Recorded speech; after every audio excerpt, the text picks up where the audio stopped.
classified trading is a game really that you're playing with competitors and basically every market participant in the world. My path, I came in as a poker player, but I think that the main thing that everybody has in common is a sense of competitiveness and interest in gaming and strategy in general. Yes, you can actually use gaming skills for your career and for something to do on a day-to-day basis.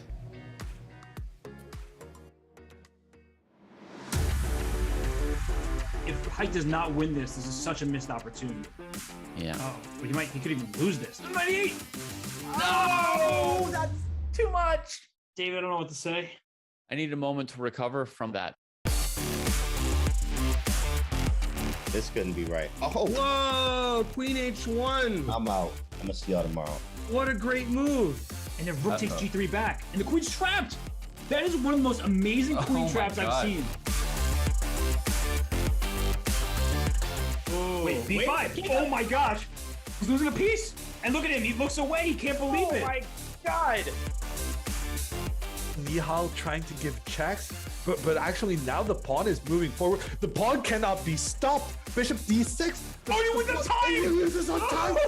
What did we just witness? I think that White's position is about to collapse. Yeah, but he sacrifices again, but it's not a sacrifice. God. It's a double attack.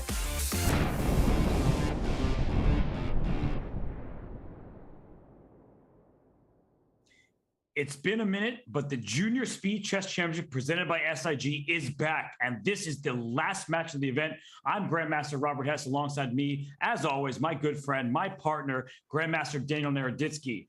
Danya, we have the favorite of the event, #1 seed Nihal Sarin. He takes on his friend and compatriot, Grandmaster Arjun Erigaisi.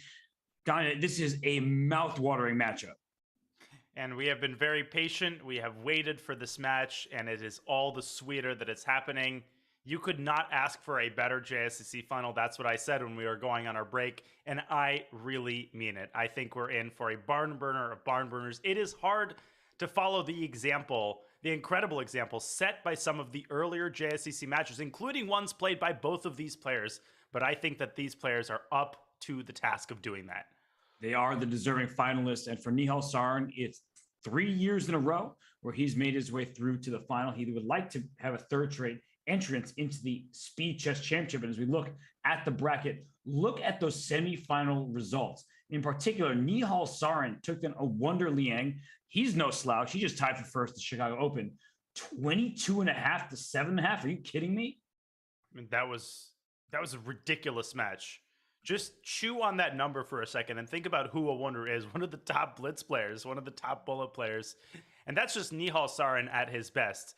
He had a bit of a more rocky earlier path, especially his match against Christopher Yu, but he still won that one by a pretty wide margin. On the other hand, Arjun had a ridiculously hard match against none other than Hans Niemann. And Robert, if you don't deserve to get into the finals when you beat Hans Niemann, then I don't know how you earn your place to the finals. These matches have been pretty close. I mean, a 5-point spread in the first match. Then he beats Mohamed Muradli by 6. And you said beating the 15 seed only by 6 points.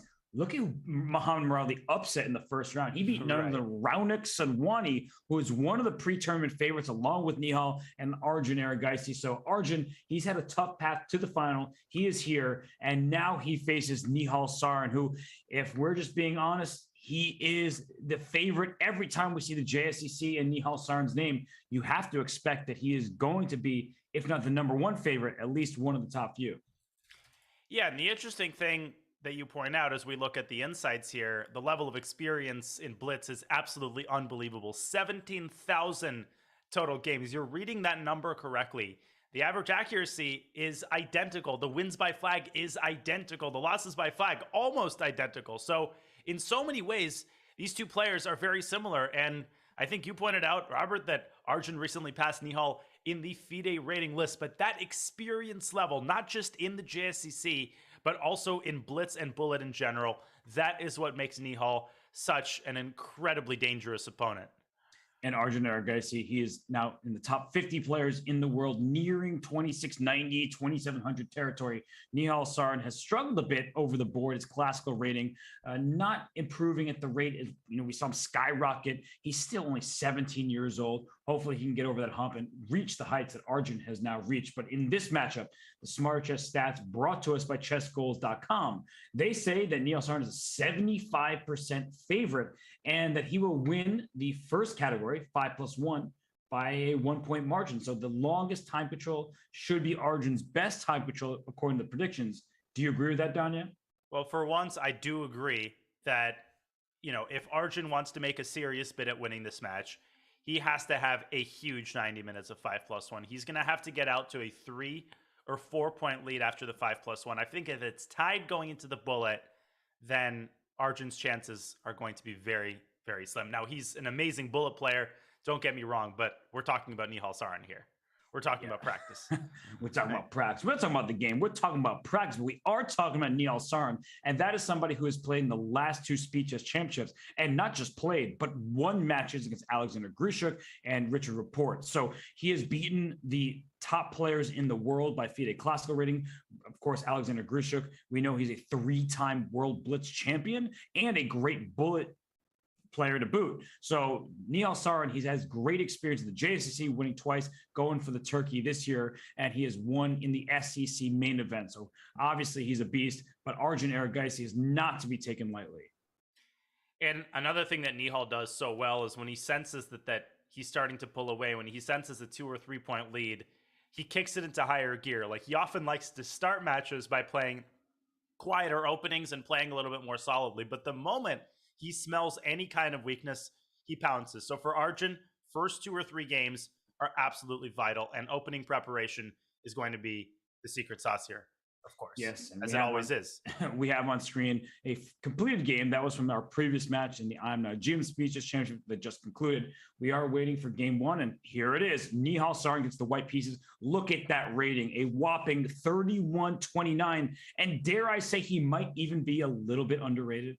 Oh, he's definitely underrated. I mean, I can confirm that firsthand. He should be over 3150.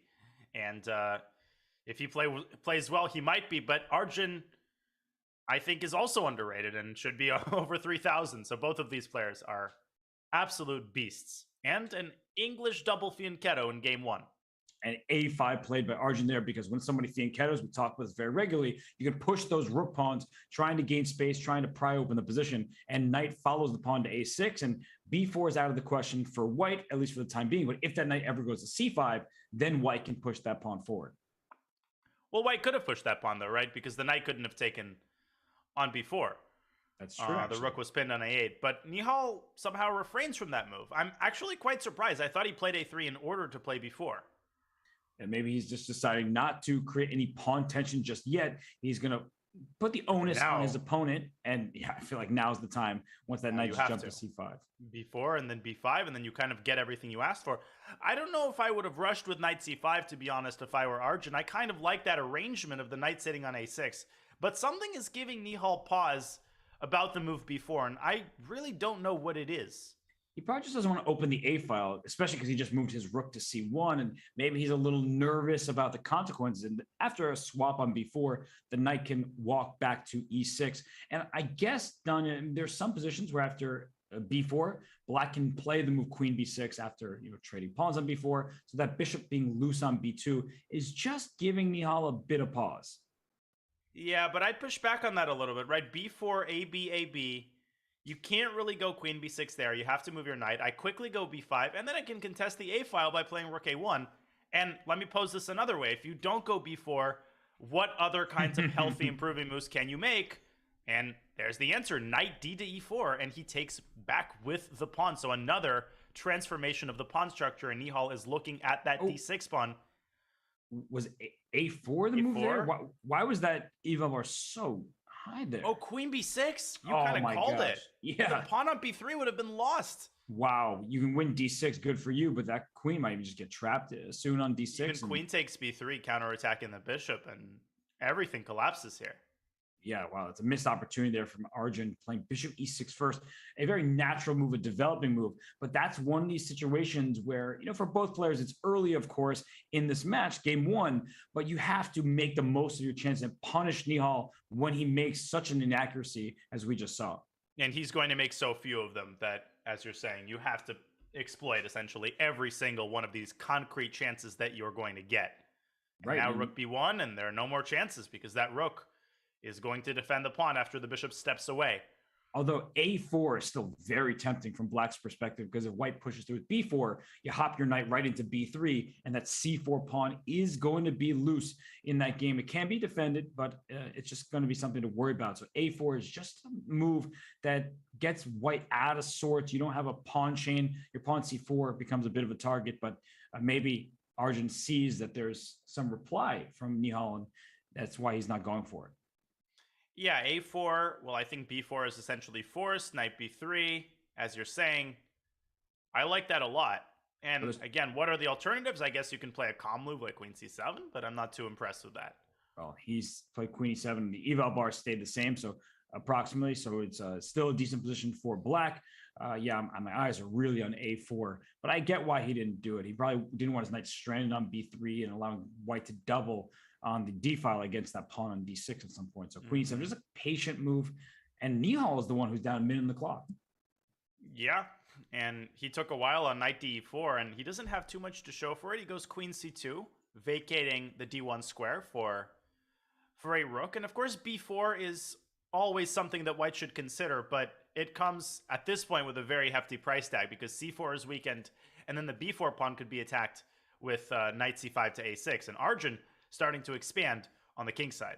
Great move, I would say, from Arjun, just because White's pieces are concentrated towards the queen side in the center. So h5, h4, but pieces don't have to stay there. Bishop c1 can go to e3, as you're indicating here, and that bishop at least is nearing the White king side. There's not really an attack to speak of for Arjun. His pieces are all in good squares, but I like the rerouting of the bishop by Nihal.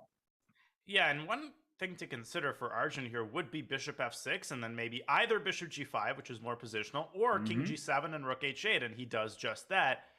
And give him, 3 or 4 moves, and then White's king is going to start feeling mighty uncomfortable because Black can open up that h-file whenever he wants to do it. Right, and not only open up the h-file, then play bishop h3, try to get rid of White's defenders, and that's why Nihal slides the rook over to d1. That gives his king some space to run, if that's what you're looking for, a little Petrosian king walk at some point, but he's just going after the d6 pawn. He needs to target it. It's, sometimes you wish you could play your b7 pawn over to c7, just slide that one over to keep that pawn defended on d6, but no, instead he has to use his rook, and b4, it looks like Arjun has not been afraid and should not be afraid of that pawn push. No, I think it's still a takes b4, a takes b4. You can even bring the knight back to d7, but I quite like the possibility of getting the knight to a6, where it slows down the further progress of White's queenside pawns, and you're only saddling yourself with an additional weakness. And given the fact that you need to prioritize the king side, I don't know if you can afford another weakness, but Nihal plays it. Let's see how he follows up. Okay, that's the idea. Knight a4. I really like that move because he wants to play b5 without allowing the knight to get to c5 so easily. And so knight a4, it protects the c4 pawn. And I think it's a good decision. So for Black, do we go forward with king g7 and try to go rook h8? It does feel a little bit slow. Like, we like the look of it, but White is about to strike on the queen side. And look at that rook on b1. It's been sitting, hanging out, not doing much, but now it's on exactly where it needs to be. And Arjun clearly showing concern on the queen side as he plays c5. He tries to create an anchor point for his knight to jump into b4 later. Now, that's problematic because White's knight is reaching this incredibly juicy outpost on d5. Yeah, that knight d5 idea is just going to be a pain. But you have to move. You're showing queen to a4 for sure. And when the knight gets to d5, Black almost certainly will have to take it. So maybe playing bishop g5 first could be an option for Black, just trying to trade those dark square bishops. And just because the knight gets to d5 doesn't mean that the game just suddenly is over. If you can trade and then blockade that pawn that lands on d5, maybe your knight on b4 is better than that bishop on g2. Yeah, so much so that it might be worth delaying knight d5 if you're White and kind of chilling on b6 until the most opportune moment when you can somehow guarantee that Black cannot blockade the d6 square. So this is a very complex position. There is also, some people might notice, the idea of bishop takes c5. This isn't really all that realistic because there's always going to be big problems on the first rank after white takes on b4. So Nihal's main idea here is knight c5. Maybe he's even considering in some positions knight back to a4 to hit c5. Something to chew on as well. I really like the idea of knight a4. Retreating moves are usually hard to spot, but in this case, it just puts pressure on c5. And as you're indicating, bishop takes c5 seems like a threat, but it actually will get white into trouble because of back rank issues. So knight to a4 is going to be a nuisance. And for Arjun, he might also be thinking, can I go knight c6 to d4, right? You're putting a knight on d5. Can I put a knight on d4? But the b7 pawn is always hanging in these variations. And so he throws an h3 first. And speaking of back rank problems, Danya, whenever there's a pawn h3, watch out for your king's safety on that first rank. I like that decision. I think the eval bar seems to disapprove of black's position in general, but to me, it doesn't really seem that black's worse at all. I mean, after bishop g5, which, why is black worse here? Now you can maybe take on c5 in the position because a white doesn't have to worry about a bishop landing on h3 once a rook comes down to d1. But in that resulting endgame, if we actually make the moves on the board, bishop g5, bishop c5, I can play queen c5. And yeah, I don't know. I feel like black has enough compensation there, but it's a moot point because we have a trade on d1. I don't know. And now white has control of the d file, and Arjun down to 38 seconds. So he's just feeling uncomfortable here somehow. He needs to kick the knight out of b6 and then put a pawn on b6 and just stabilize. But it's easier said than done. He plays bishop g5 here. And if you take on g5, the queen for white can go up to a4 at some point. I feel like there's a possibility in the near future where white just slithers in to the position. And you can always play knight to d5, of course. And another point, after knight d5, bishop takes d5, I kind of forgot about this. The pawn on h3 becomes a very serious weakness. So maybe it was a mistake for Arjun to push that pawn down to h3. And you certainly don't want to take the knight with the knight. Then white, and this is a bad sign. CD. Yeah, C takes D here. And you're actually, or ED. You're facing d6 next, and you're going to need to stay in line with the bishop on g5. That means your queen's getting distracted all the way over towards the king side, and you can't play bishop c8 to defend b7 because of d6, d7, which means you play bishop d7, and that drops the b7 pawn. This looks terrible, and I would throw in d6 first, as you were indicating. He takes e3 and allows de, and now Nihal is ripping him apart. He's going to win h3, and all of these light square, Robert, this is over. Yeah, bishop h3 is a great move. And f5, it looks like you're shutting the bishop off, but you're lying rook d7 and queen takes b7 and all these sorts of ideas. And you could take on f7 first if you wanted, but I would imagine that, yeah, why not, right? Bishop takes h3, gives f5 at least as a possibility, ef, and then taking a pawn was also just good. I mean, white is just mowing down all of the pawns. Bishop takes c6. Oh, no, don't play bishop c6 first. Now bishop takes I apologize, there's that. And now queen takes b7, and this is all she wrote. Queen b7 and h4. And any opposite colored bishop endgame with 2 extra pawns should essentially be winning in this particular version. So but I would toss in h4. For sure, h4. Bishop b5, no checks for you. It's resignable. I would not trade queens. There's no reason to. It feels like white can trade queens at any moment. So unless you're 100% certain it's winning, do not trade queens yet. I'm almost certain it's winning, but still, I mean, I would keep the queens on the board just for the sake of an insurance policy. Oh, and nothing like another pawn for an insurance policy, and Nihal strikes first.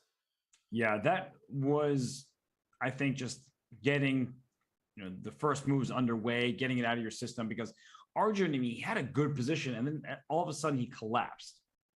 It was very strange. I mean, he first of all took a very long time in certain key moments, and not seeing queen b6, that was a pretty disturbing sign. I don't want to make a mountain out of a molehill, but you kind of call it. Anytime you're playing someone as strong as Nihal, every single chance is golden. Like every single chance might be your last. So you better come with your tactical A game. Right. And we see in this position, d5 striking the center. A lot of people notice the e5 pawn is loose. The rook on e1 will join the knight on f3 attacking it. But this is a thematic sacrifice. Look at that bishop on b7. If you ever take on d5, that bishop is open all the way down towards the white king side. And that's the type of play that black is hoping to secure here. Material, not as important in your mind as the potential for the attack. Yeah, and this is not the traditional marshal, but you have essentially exactly the same ideas. I believe that knight d4 is the main move in this position, going right after that light squared bishop, but he takes on e5. He plays queen to d6. And while I'm at it, I was talking about how good the bishop is, potential for attack. If you don't succeed, if you're not precise in your initiative, then you'll just be down a pawn. Yeah, although, black also has kind of long-term advantage. He's got very well-placed pieces. So even if you don't checkmate white, sometimes it's not the greatest extra pawn in the world. Yeah, I'm totally with you there. So for Arjun, bringing the knight towards the center makes perfect sense. The knight can continue its way to e4, but that just brings the black queen where it might want to go, over there to g6, as you're pointing out. So queen g6, the one question is, can white play queen g4? You're up a pawn, so a queen trade could be useful, but you're so underdeveloped that even after some situation with a queen trade, you might find yourself falling victim to pins and problems everywhere. And there was a problem. There was a threat of c5, c4, and so white beats him to the punch, but this clearly contains positional drawbacks. You always have to watch out for f5. It's not possible here because of c takes b5 with a discovered check, but that knight on e4 is a rather flimsy cover for this little battery that's aiming at g2. Yeah, b takes c4 for black is the immediate threat. And then f5. Exactly. And if you take on b5, black takes with the pawn, and then black threatens c4 in many positions, just trying to undermine that knight's defense on e4. So Arjun, he's deep in the think tank. So Nihal clearly has the better of the opening. We see the eval bar slightly better for white short. It's not about the objective value, even though that's just dynamic equality. It's just about the comfort levels here. And I'm getting concerned for Arjun. Yeah, I mean, Nihal loves these kinds of positions. He's got an initiative. He's got very clear threats and clear ideas. And he has 4.5 minutes on the clock. Right. And look at Nihal. He is in the standard, I'm thinking very deeply of the position chess player pose. Yep. And Arjun has to think very deeply about how he's stopping c4 and f5. The problem is that a move like queen g4 doesn't actually do anything. It actually throws more oil onto the fire. f5 comes with a fork. How do you stop f5? I mean, queen f3... I still go c4 and f5, and that might stop checkmate, but it doesn't stop the destruction of your position. And now he's down 2 minutes on the clock. Is there a4 by any chance? It looks very strange, but I was wondering if you can get away with that move. Yeah, I guess I'll take it. I'll take with a rook, because I just wanted to, yeah, I wanted to allow you to take. I'll get the exchange right back and hope that the liquidation should help my king. That was interesting, but he does end up going queen f3, and I think we're going to see c4 from Nihal, and this is really scary for white. Okay, but to play devil's advocate, c4, I take back on c4, and then I can just drop my bishop back, and you queen and bishop are lined up in the right spot, but after f5, the best you're getting, if you trade queens, is your pawn back. Yeah, and the silver lining here for white is that you've got the outside passer, and you could set that pawn in motion. And black has a bunch of flimsy, weak squares in the center. So the eval bar actually seems to think that white has the upper hand in this endgame. So I guess I somewhat overestimated black's initiative here. And queen f3 seems like a very precise move. Yeah, Arjun handling this very well here. So I was just saying how Nihal the better out of the opening. He's got the lead on the clock, but queen f3, that's the type of move you see from a player as strong as Arjun Erigaisi, nearly 2,700 in classical rating. And now that onus, it's on Nihal. He's down to pawns. Arjun also understood that if he doesn't find the best move here, he's probably lost. Like, I think he could just he could just sense that, this is all or nothing kind of moment, and he should spend as long as it takes to find something reasonable. And he succeeded it, and Nihal is the one in the tank. Yeah, and don't count out tactics in the f7 square. Right? If you don't play c4, at some point there could be an opportunity for white to strike over here with the queen and bishop lined up. So what other moves come to mind besides c4 and f5 as a plan? I suppose you could try king h8, but that seems quite a bit slow. And if you're already preparing f5, then you might as well play c4 with tempo. So in terms of alternate ideas, I don't see much. I mean, queen g6 looks... he plays it. There's not knight f6 check. I was going to say the possibility of knight f6 scares me. So if white develops the bishop, but then maybe black plays king h8. Well, I would say there are multiple issues, right? The rook on e1 being loose, and if you play bishop f4, then in many positions, that the bishop will be loose on f4. So queen g3 offering the queen trade. He said, I'll do it once. You ignored it. Now I'll do it a second time. Now you have to deal. Yeah, Arjun is insisting on the queen trade. He feels that that is the most effective way of terminating black's initiative, and he's absolutely right. And I'm not entirely sure what Nihal should do here. I mean, I would still consider c4. Probably c4 is the most principled move. Right, just trying to break down the position a bit. You can leave white with a bad pawn structure. Bishop takes e4. You have to take back on e4. Then after queen takes g3. I'd probably take with the rook on e4. I don't know. Because if you take with the pawn, these pawns start rolling. So you should probably leave the pawn on d3 to discourage black from playing c4. But after takes, black can play c4 anyway. Nice. And you can't take because of bishop c5 check. And you win the rook. So very good tactic. Not an easy move to play though, Robert, right? I mean, giving up your best piece for a good knight on e4, but still, you're emotionally attached to your bishop. So you would have to see the idea of c4, bishop c5 if you were to take on e4. And Nihal, he's down 30 seconds on the clock. In the time that we've been talking, he is still thinking.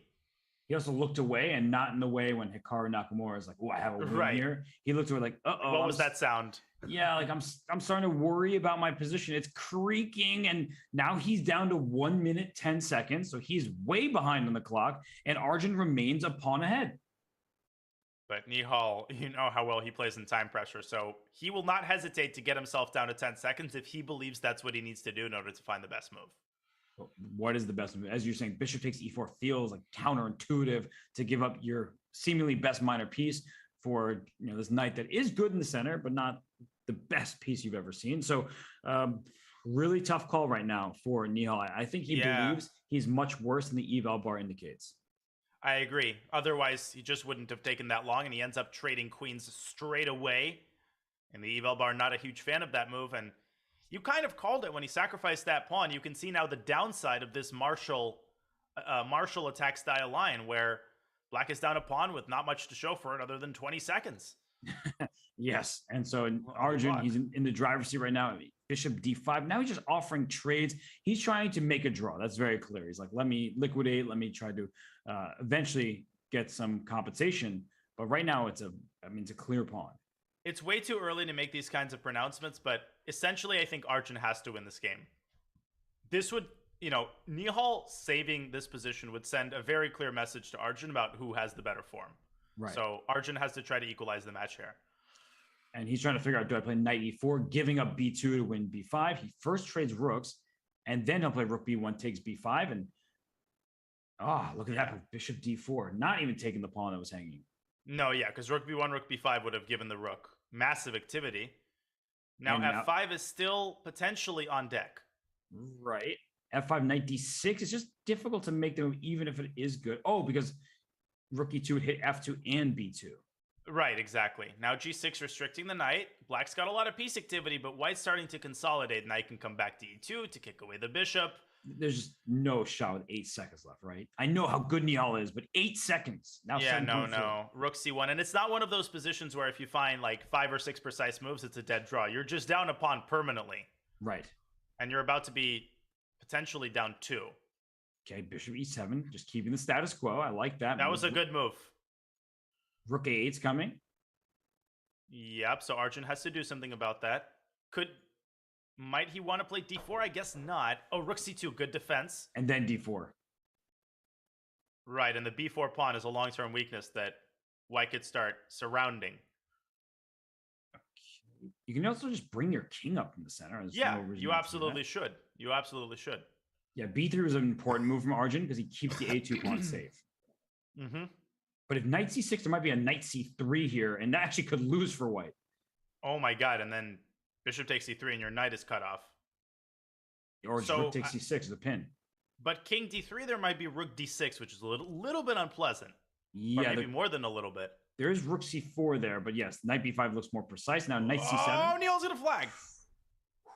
King back. He's down to 0.3 seconds. He goes knight c7. Or Wait, rook it's c5. +6. Rook c5. Rook Yes. c5 is crushing, and bishop takes b4. Very precise. And you're up 2 pawns for no compensation. The a pawn is going to start moving up the board, and it's over.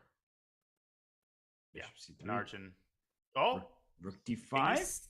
a6, but then knight c7. Wow, knight c7 was a big shot there. There's also, I guess, king c4, but now it's easy with the pawn protecting the knight. 2 clean extra pawns for Arjun. We've seen Nihal pull out the most unbelievable, miraculous draws and wins ever, but you don't make it to the JSCC finals if you don't win these types of positions. Oh, b4, you can't take it. The 97 was loose. a5, 94. Nihal still trying to go for piece activity here. Oh, f3. You could even And probably play bishop rook takes d2. d5 here. Like, But bishop d2, bishop f6, Robert. I don't like f3. I actually think Nihal has gotten some activity here, and he's threatening here and here. rook takes d5. I wasn't even joking. Arjun's down with 2 seconds. Go! Oh, knight f4. Knight takes b4. He's giving up a pawn. Okay, it's one of his 2 extras. King b3, just go. Knight d3 and knight c5. Nihal's still in the game. Oh, that's a great move. The bishop a3. But I like that. So is bishop f6. Yeah. Rook. Oh, a5. Push the knight pawn. f4. Make a move, and he blunders the rook. Oh. He had rook c3 check there, and I actually think he was pretty close to making a draw. Wow. I mean, Arjun, look at him. You see that? He's usually so stoic. He was nervous, but now he just proved to himself he can beat Nihal. These two are friends, they're compatriots. I think they're actually really close friends. And Yes. that must feel good for Arjun. Like, he can finally just relax a little bit more. He got that first victory, and now he needs to replicate the process. But to beat Nihal, even in completely winning positions, you need not only exquisite technique, but you need it over the course of like 20, 25 moves, even when the guy has 1 second left. That's true. And, Arjun, he continues to play solidly. And Nihal playing these Fiend Keto setups, he enjoys that in Blitz. But as you said, when it stops working, he stops playing it. Other people just keep trying to bash their head against a proverbial brick wall, playing the same line, hoping, okay, I'm going to make it work this time. Nihal is good at mixing it up. Oh, yeah. He has, interesting lines in 1e4. He can play 1c4. He can really play anything. And, I think he prepares based on the opponent. Like against the Wonder, he was playing a lot of those London setups. Against Arjun, it seems like he's playing a little bit more principally, but still kind of playing lines that are not, totally reliant on, major theoretical understanding. And I kind of like this approach. Yeah, and I like his position right now because he's handing Arjun the isolated pawn. Just by the fact that Arjun's spending quite a bit of time here, I don't think he's super comfortable being left with that pawn. What are you showing? I'm trying to find a way around getting an IQP because why is it zeros otherwise? Well, just take on d5 and it's an acceptable position. Yeah, I suppose it is. Like bishop b4 or something. No. I can also tell just by how we're talking this, you hate having an IQP. I don't hate it if I can get to play d5 like d4. Sorry. If you can get rid of your IQP, you don't mind having it. That's exactly right. I'm not a big IQP person. You're like, I don't mind eating broccoli if it disappears from my plate. No, like if I can get quick attacking chances, like bishop b8, queen d6. That's basically. I don't mind eating broccoli if it's fried in skin and served with French fries. Well, you actually are showing a very typical idea is, of course, d4 getting rid of your isolated pawn. That's not going to be easy with the bishop on f3 staring on b7, but the bishop retreating back to b8, lining the queen up, forming a battery aiming at h2. White will be able to play g3 in a lot of those lines, but having pawns on g3, there often are sacrificial ideas in the position, not to mention knight e4 will become an idea for black, maybe even next move. Right. Now, the big question for white, of course, is whether he can get a knight to d4. Now, right now, you can't do that because your bishop is pinned. Sort of a typical move in such positions is queen d2, but I wonder if that might actually run into some sort of nasty little move like knight e4 or even in certain cases d4. So he goes knight a4, going for the immediate trade of bishops. So what's going on here? If we trade on b2, maybe white will throw in rook takes c8. That's what I was thinking about because but takes back immediately. I guess there is no d4. The bishop on b7 remains hanging. That's very tilting, right? Because if you can't play d4, white is ready now to play queen d4. And if white goes queen d4, then you get kind of a nightmare IQP setup. Yes, because the pawn is blockaded and you can't kick the queen out of there. So usually queens are horrible blockaders because a knight jumps out or a bishop hits it and the queen has to move. But here it's perfect. And the knight goes into D3, maybe even to F4. And then that isolated pawn becomes a quick target. No, I would take white any day here, but I like the way Arjun is handling this. I was going to say, I think you should play knight e4 and try to go for very rapid activity. Queen f6, rook c8. Don't let white establish, you know, a blockader on d4 and then put a rook on c1, because then you're never going to develop counterplay. Although part of the problem with this position, like let's say white takes on e4, not right now, but in you know, in general, conceptually, that bishop on b7 doesn't really target anything, and then the knight hops around forever, and you're getting into these end games where, yeah, sure, you know you're equal and probably will make a draw because Arjun is a beast, but then you're like, I'm just playing to, you know, hopefully make it, and your opponent has to play for 2 results. Yeah, bishop takes c4 is a serious candidate move even in this position, together with, you know, the more natural rook d1. So maybe you want to start with rook d1 and after queen f6, then take on e4. These are things that I'm sure Nihal is wrestling with as he goes into the tank here. So you have to watch out if you're white. You can't just sit quietly and hope all is well, because knight g5, that could catch you by surprise, kicking your bishop off the diagonal. And then I might even play d4. It could be a pawn sacrifice because that bishop opens up and your king doesn't have any defenders. Oh, without question. Anybody who's played the IQP structure, you know, more than once knows that sometimes, you know, it's a sacrifice in name only, but there's no question that you play it without a second thought. Knight g5 there. I mean, this is exactly what we're talking called about. It. Yeah, no, this is actually getting concerning for Nihal. Maybe he can play bishop e2 and get away with it, but look at the eval bar. It's starting to slide in Arjun's favor, as you're pointing out. There's all sorts of attacking ideas here. For sure. The knight on b2 is not well placed. Maybe it goes to d3 now, and that could then be d4. Start, but exactly that. d4 comes. And to add insult to injury, the bishop is getting x-rayed by the rook, so you literally cannot even take on d4 if you play knight d3. If you don't play knight d3, I mean, I guess you could play rook d4, but then the knight could migrate to e6 and again d4. Yes. No, you're not stopping d4 very easily in this position. And let's not forget that the rook can slide to c8. That's one open file. And if I get rook c8 and then queen into c3, something like that, I'm taking over the only open file on this board. I'm sure that white is still okay, but he probably has to find, you know, 2 or 3 very, very accurate moves, and I don't exactly see what they are. And look at the players on camera here. Arjun's back to what we're used to seeing from him. Very calm. Just no matter, you don't even know what the result of the game. He could be +8, -8. He just chilling. No idea. Nihal, he's searching the board, trying to find something. He does play knight to d3, so he allows d4, Danya. What's his follow-up? I'm kind of drawing a blank. I'm trying to figure that out. d4, is it maybe knight? No, knight f4 looks wholly unappetizing. Is it queen c7 and then I don't know where to next from there? But it might be d4, queen c7. I think that's a good call. But and if rook e7, there's queen d8 check. And then after I move my king? God, that looks so nasty because I'm threatening d takes e3. Right, you can't take on d4 with your queen because once the queens are swapped... Again, the bishop hangs. Yeah. It's amazing how much activity black has in this position, like in comparison to white. It doesn't look like anything at first, but the more you look at it, the more you realize how dangerous and how unstoppable the threat of d4 actually is. And it was just Arjun is thinking. It was one situation, right? Knight g5 kicking the bishop away, and here it goes. d4. This is really looking scary. We see the eval bar, but I think just how this game has been going, it must feel good for Arjun to be in this position.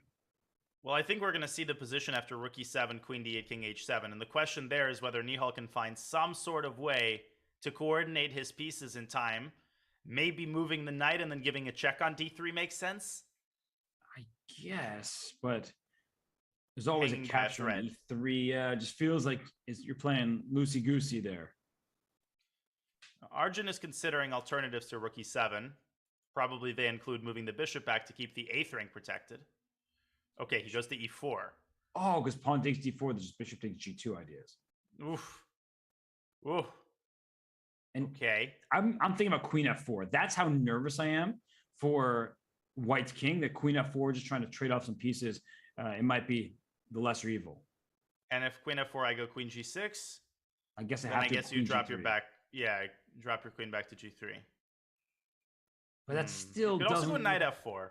Yeah, knight f4, de, I guess you just take back and you claim that despite having the, it's funny how black had the isolated pawn in the center. Now white is saddled with that weakness. And queen b2 could come in. I mean, a similar type of move to queen c7.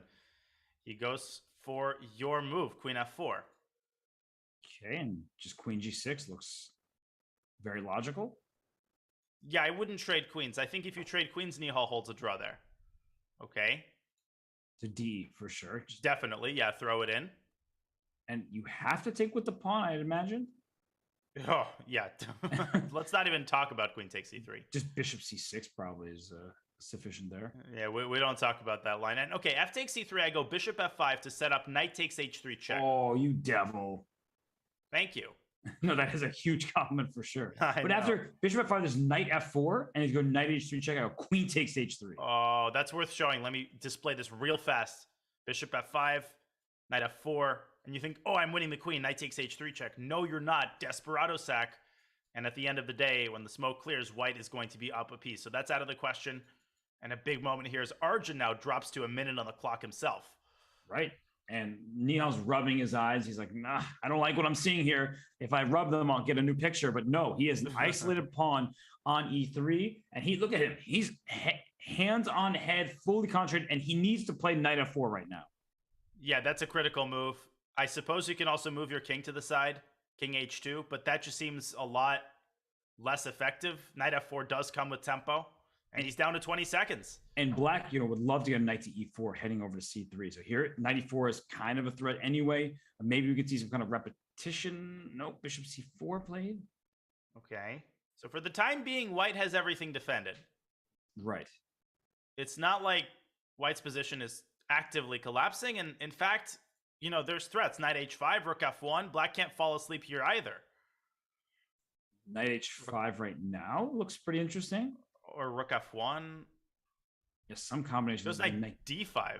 All right, that's just liquidating. Oh, that forces a trade. That's a big move. Yeah, that's a really good one. Good one. And that's the thing about Nihal, right? Even when he gets positioned to look uncomfortable. Robert. Yeah, what's Queen up? a1. Oh, never mind. Queen a1, you can play rook d1. I was going to say queen a1, king h2. And if bishop b4, you had queen takes f7. Oh, and then rook d1 check and get the queen right back. That's actually... Sorry to interrupt. No, you. you're totally fine. Cool line. That is cool. And I thought he was going to play this. So I was going to say, even when Nihal's in trouble, he finds a way out. And this is just going to be liquidation. And it's an equal rook endgame. All the pawns are bad for everybody. So, of course, it's going to be a draw. Yeah, it must be. And they continue the liquidation. Rook takes c4, rook takes a7. Okay, great move, c5. Very clinical defense, yeah. Yeah, it's one of those moves, c5, Danya, that seems like, yeah, okay, whatever. He's just going to trade the pawns regardless. But now he got to keep his rook active, whereas in some of the other positions, he would have to put his rook back to b2, and now it's just a clear draw. And it's important to point out that, those doubled pawns are actually quite good in the endgame. I always like to point that out. And a very even match so far. Nihal holds the fort and pulls out the draw. And so Arjun pulls out the fantasy variation against the Karo Khan, and Nihal responds to e6. So we have a very solid position to start this game. And that pawn in f3, it protects e4. That's the good news. The bad news, it took away the f3 square from the knight. So then I had to go to e2. Yeah, and this position really resembles a win-hour French. In fact, it essentially transposes into one. The question that white has to answer is whether he wants to push the pawn up to f4. Most of the time, I think he does. But you could also play like a3, or you could play bishop e3 first, so you could try to be more flexible. And he starts with a3, saying bishop goes back to e7. If you go back to a5, well, you're on the side of the board. You're not really trying to take on c3 regardless. I don't like that. I don't love these. Yeah, I don't love these positions for black.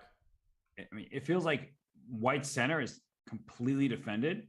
So you can just even take with the pawn just to reinforce the d4 square. And then your knight is closer to the king side. If you play knight takes c3, not only is c5 at some point, not right now because c5 there's knight b5 ideas, but c5 might just collapse your center. But the knight is just more, oh my goodness. f4. This just feels like a really inferior win hour. I mean, like... Yeah, I guess Nihal's going to rely on the move f6 after castling, but I don't like this. Well, he's going to have to get that through before white gets a chance to castle, or else f6 is going to be ineffective. So maybe black wants to castle here, and then f6. We now knight b5. because I want to play bishop e3. I can't play bishop e3 now because you played d4. And Right. that's just annoying. So knight b5 threatens knight d6, but allows me to play bishop e3 more importantly. And another important detail there, after knight b5 castles, you play bishop e3. Okay, all of it is a moot point. Let me interrupt this line because he played bishop f1 to d3. So Arjun is prioritizing castling, but Robert, I like your move a lot more. You know what I like maybe even more was bishop b5, and maybe just trying to take that knight in c6 and take over the dark squares. We often are nervous about entering opposite colored bishop positions, but I think that could have led white to a promising position. Yeah, quite possibly. And a big question for Nihal is whether he wants to take on d3, and the answer is no. And I would have seriously considered it, but he prioritizes his development. And the other question is whether, and if so, when will black play the move f7, f6? The answer is never. I don't know about that. Never play f6. Come on. Oh, I see. I didn't understand the reference. Yeah, no, I think you chose to ignore it was because way I do too that. sophisticated No, for I me. do that all the time as well. I got you. So the knight e2, trying to maybe go for some kind of blockade on the dark squares. Also, the knight can swing over to g3, but I just don't feel like white has that much going for him. He's not in a bad position at all. There's no targets, but it just doesn't feel like he has the punch you'd like to see. Yeah, that move bishop d3, it just seemed to be a little bit flat. And there's that f6 move. Right. And as is typical in the French, the bishop that looks bad can sometimes slide back to e8 and then venture out to g6 or h5 and have a new lease on life. So, You'll never guess that this came from a Caro-Kann. Right. It looks exactly like a French. Black looks totally fine to me. I mean, like you said, bishop e8, bishop g6. e5 is hanging in the air as well, at least as long as the rook is hanging. I mean, black is as good as the position's been in the last 10 moves. And queen takes b2. Don't be tricked into that. I think the b7 pawn is a little bit more important. A rook in the 7th rank could do huge damage to the black king, especially because there's no pawn on f7 to shield the rest of the 7th rank. Exactly. Bishop c3 would be really devastating there. So, yeah, bishop d2, very nice move. Coming to c3. And that's the nature of opposite colored bishop position. You think just equal, but no. The attacking chances are in white's favor because once the bishop gets to c3 and then let's say we trade out knights in d4, we have just a great control of the diagonal aiming towards g7, and black at some point needs to play bishop e8, bishop g6, and so on. Yeah, and I think now's the time to play bishop e8. I don't really know if Nihal has any other healthy improving moves that he can make. He's got to get down to business here. And bishop e8 he does. has been played. And bishop c3, right? Where are you going to put your queen? Probably g6. I'm Oh, going to put my bishop on g6. You asked the wrong question. Right square, wrong piece. Yes. And bishop f6, bishop takes d3. That's just a simplification. And I guess not just a simplification. Let's evaluate that because we get to a position where I have to take back, of course, on d3. Otherwise, I lose a piece. You take on f6. And what do we have here? Black is totally fine. I mean, black has fixed his central pawn structure. The pawn on d3 is isolated. Black's going to put a rook on c8. And, black doesn't need to rush with e5, but there's no reason that black is worse here. Right. White would need to be able to flick in f5, but then black just pushes through. So it's not an advantage, as you were saying. Instead, we see rook a to e1 now. Yep, bringing the rook, bringing all the toys to the nursery party. And I think knight d4 might be coming next. Even now it's possible. The question is, do you want to eliminate the knight? And after the trade, there might have been the unpleasant move rook c4, which might have discouraged Arjun from playing that. For sure. And if that bishop goes to e4, without knights on the board, it's there to stay. With knights on the board, then I can go to g3 just to kick the bishop out. Yeah, white kind of needs this knight to be in reserve. You don't know exactly what you're doing yet if you're Arjun with this knight, but I agree that you shouldn't commit it to d4 too early. h6. With that move, it makes sense to give the king, an access off the back rank, but it also feels like it loosens up the control of the g6 square, which could be important if that rook lifts up. But the problem is the rook and the knight might need to share the g3 square at some point. Yeah, if the rook gets to g3, then the knight can't get there, etc. It's quite clear that Arjun is trying to put a rook on g3 for the time being. And maybe he's trying to set up some sort of tactical idea with rook f1 and f5. But that's quite slow. Black could go king h7 and rook g8. Yes, just to defend that pawn on g7. How else? I mean, you could think about knight e7 if the rook goes to g3, but the problem is g7 pawn is going to be vulnerable. So the bishop is stuck in place. So yeah, I like the move king h7 and rook g8. It looks just very defensive, but it takes care of your real problem in the position. And I guess Nihal's defending in a different way. I think he's defending tactically. He wants to shove that pawn down at d4 and open up the c file and get his rook onto the second rank. Can't blame him for that. I would consider a move like bishop d4 here, because the knight does not, I mean, this, just we can show that very quickly. Knight takes d4, knight takes d4, and this is like, I guess, okay for black for some reason, but strategically, it gets very iffy. Well, the knight's just a beast here, and you can solidify it with c3. And the bishop is not bad, but it really doesn't have quite the same luster as the knight does. So I agree with you. I wouldn't be going for this with open arms if I were black. Now, an important question for Arjun is to figure out whether d4 is a threat. I think it actually is. So I think he's trying to figure out which piece to put on d4. Yeah, I guess knight d4, knight takes, you have to get the queen, otherwise you drop c2 and the rook comes into c4. Yeah, I guess a7 is hanging in some of these positions. Such an easy pawn to forget about. Yeah. And I don't know if it's a worthy pawn to take, because if you take on a7 there, then I push my pawn to d4, and he ignores d4. So I guess he figured that it is not as dangerous as it seems. Maybe d4, bishop takes d4. Ah, so then after knight takes, but then there's still rook takes c2. Yeah, there is, but I thought then like queen e3. You're just showcasing that the knight is great on d4, e6 is loose. Right. I can get behind that. So it's quite double-edged, and now both sides down to a minute, and Nihal is thinking. And White's next move, I guess, is finally going to probably be bishop d4 or knight d4 as well. That g7 pawn's just, the bishop on g6 has lost its stronghold because the pawn is on h6 rather than h7. So watch out for that queen getting distracted from f7. Or the F5. banal h4, h5 could be quite dangerous. Oh, you're right. f5, knight f4. Is that a threat? There are a bunch of threats here, and I don't know which one's going to hurt the most. I think Nihal might have to do something drastic like d4, and he has to do it now, and he does. And bishop what? takes you. Whoa. Bishop takes c2, and how fast are they playing? So what's going on right now? Knight takes e6. That's a pawn.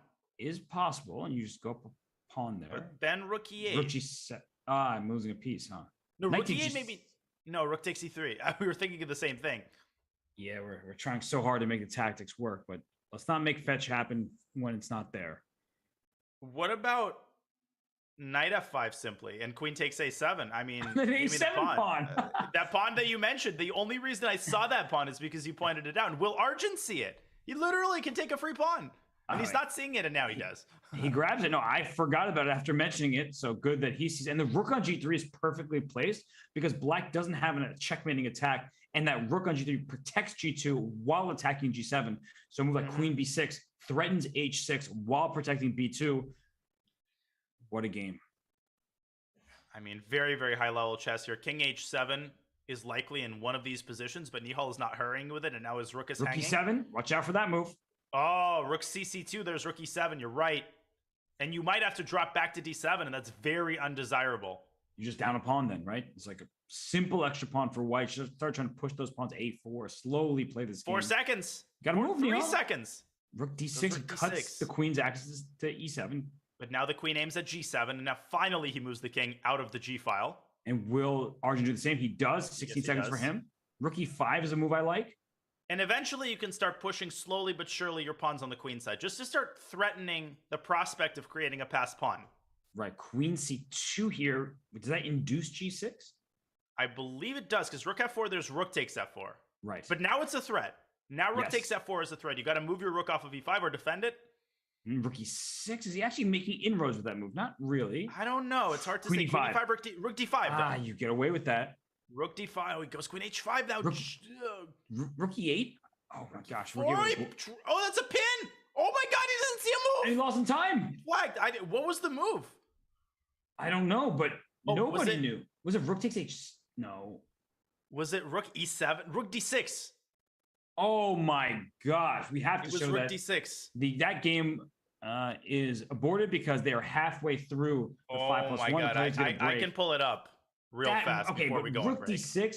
Like now that we've exhausted Oh. our options, that kind of move makes sense. There also was like queen b5 hitting the rook on d7, but let's Let's pull up the game here. One moment. As I fill the game. I Nihal pulled up a starting. random game against Lukashenko. I don't think it's updated quite yet, but Okay, we can do that after the break. for sure. We can do that after the break. And but that was incredible. I mean, once again, Nihal just finds these moves with absolutely no time on the clock, and what a devastating loss going to the break. Yeah, that could be a real match breaker for Arjun. Of course, he's plenty of time. He's playing well, but he could have secured a 1-point lead. Instead, he faced a deficit, and we are going to head to break ourselves. When we come back, the 5+1 time segment of this Junior Speed Chess Championship matchup. It's the final. It is presented by SIG, and Donnie and I will return in just a few.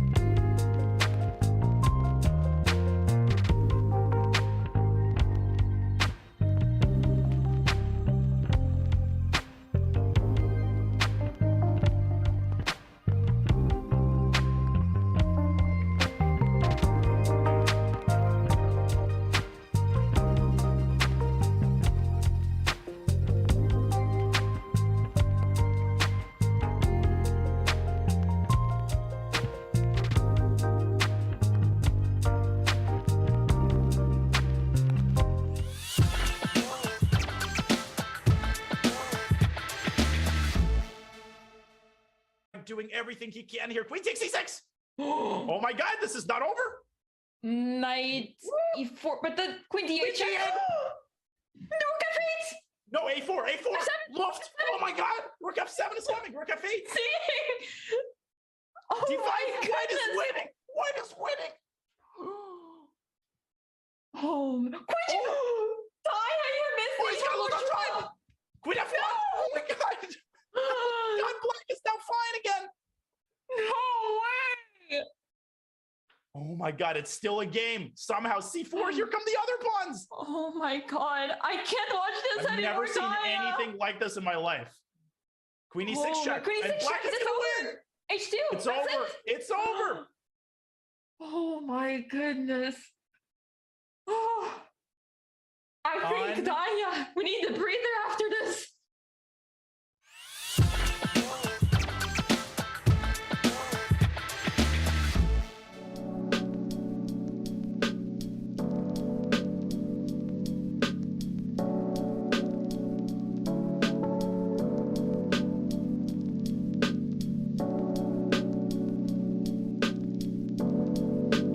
Je serai le président de tous les Français.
Susquehanna International Group is one of the largest quantitative trading firms in the world. Using strategic games like chess and poker, SIG teaches new hires how to make positive expectancy decisions. SIG promotes a culture of reason, and gaming is a big part of that culture. Visit sig.com/chess to learn more and check out their open jobs.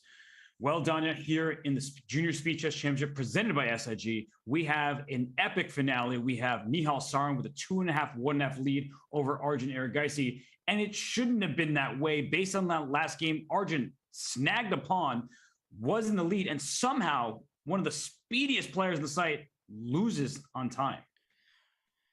Yeah, and one of the things that I love about Nihal's defense is that he keeps it unbelievably objective. What he does is if he senses that his position is on the decline and he has, let's say, a minute and a half or 2 minutes, he will take 1 minute and 20 seconds to find what he thinks is the best defense, because he believes so strongly that he can keep up a relatively high level of play with 10 seconds. And based on my experience watching him and playing him the last couple of years, he is not wrong at all. No. And well, we see if Nihal, he starts with knight f3 and d4. Will he play these b3 systems with a knight on d2? Line. I think that we're going to get it. Although normally their white plays b4. This transposes it into a Kali. And what the b4 lines, is that like kind of like the Polish? I don't know what it's called. Yeah. Just to show everybody, like in this position, the move b2, b4 to clamp down on the c5 square. Apparently, East Indian defense, 3 knight bd2. I mean, very original and rolls right off the tongue. Indeed. Well, remember the positional variation? The bishop is out on f5. Yeah, the positional line. Yeah, a5, a3. We have seen this one before. This kind of idea where the knight was on a6, and in that game, the white's pawn was on d3. So at least Nihal is making different choices, right? The knight can't get to c5 and the queen to b6 to follow. So the knight on a6 is more limited. Yeah, I don't know if this is really Arjun's style necessarily, this type of opening. And h5, I never really like in these positions. I guess I'm pretty critical of his play here, but I just feel like white is slightly better. And, you know, in a blitz game, I've always struggled in these structures with black. Right. It's just hard because you don't have a clear plan. So you're like, where does my knight a6? Is it going to c7, e6? And then what's it doing there? So knight e4 is a good jump, I would say. And for white, I'm somewhat tempted to consider the move knight to h4. I don't know if it's good right now, but just being a pest to that bishop on f5 and seeing how you're going to react. My poison is c takes d5. Like, I'm always tempted to take on d5 and open up the bishop and then eventually put a knight on e5. But I totally understand why. I understand the appeal of knight h4 as well. Right, because if you take me on d2 and I just take back with my queen on d2, then your bishop has to move somewhere. It can't go to e4, so it has to back up. And I feel like I'm just gaining control of the board. What about like bishop e6, though? I thought I could just take on e4 and do what? This looks appealing to me, even if it's nothing special. I mean, you can play something like queen c2, and in response to g5, you could just sack the knight for like 100 pawns. Yes. Oh. Everything all over the place. Yeah, and you're also mopping up the h pawns, so I can get behind this. You, of course, saw queen takes e4 from the moment you said knight h4, but Nihal does take and go knight e5. So this is more standard play. You were actually mentioning this exact line, and a big deal is this knight on a6 is misplaced, and because the pawn's on a5 rather than on a6, white controls this b5 square, which could become important. Yeah, bishop b5. You can start expanding on the queen side. White is not contending for more than a very small advantage. But this small advantage is very difficult for black to eradicate entirely. So knight joins the party, second knight to f3, and the e4 square, it's a turnstile, right? If, black put a bishop there, put a knight there. Right. And instead queen to b6 and rook to c8, just don't lose sight of the put a d7. bishop there now. Exactly. Do not lose sight of the d7 square. It's such an easy mistake to make where you just aren't paying enough attention. The knight d7 happens. Okay, come on. That fork, really? Yeah, this fork is definitely among the most commonly missed, even by GMs. No question about it. Yeah, no, it really is just, it's not a square that you think your opponent can occupy. And yet with only the bishop on f5 covering it, for example, if white plays bishop d3 and we see a swap of bishops, it's very easy to play rook a to c8 there rather than rook f to c8. Yeah, absolutely. And it would be very important for black to play rook f c8, and then knight d7 is no longer dangerous. Okay, so Nihal is thinking, he plays h3, improving his position, and we're probably going to see a rook to c8.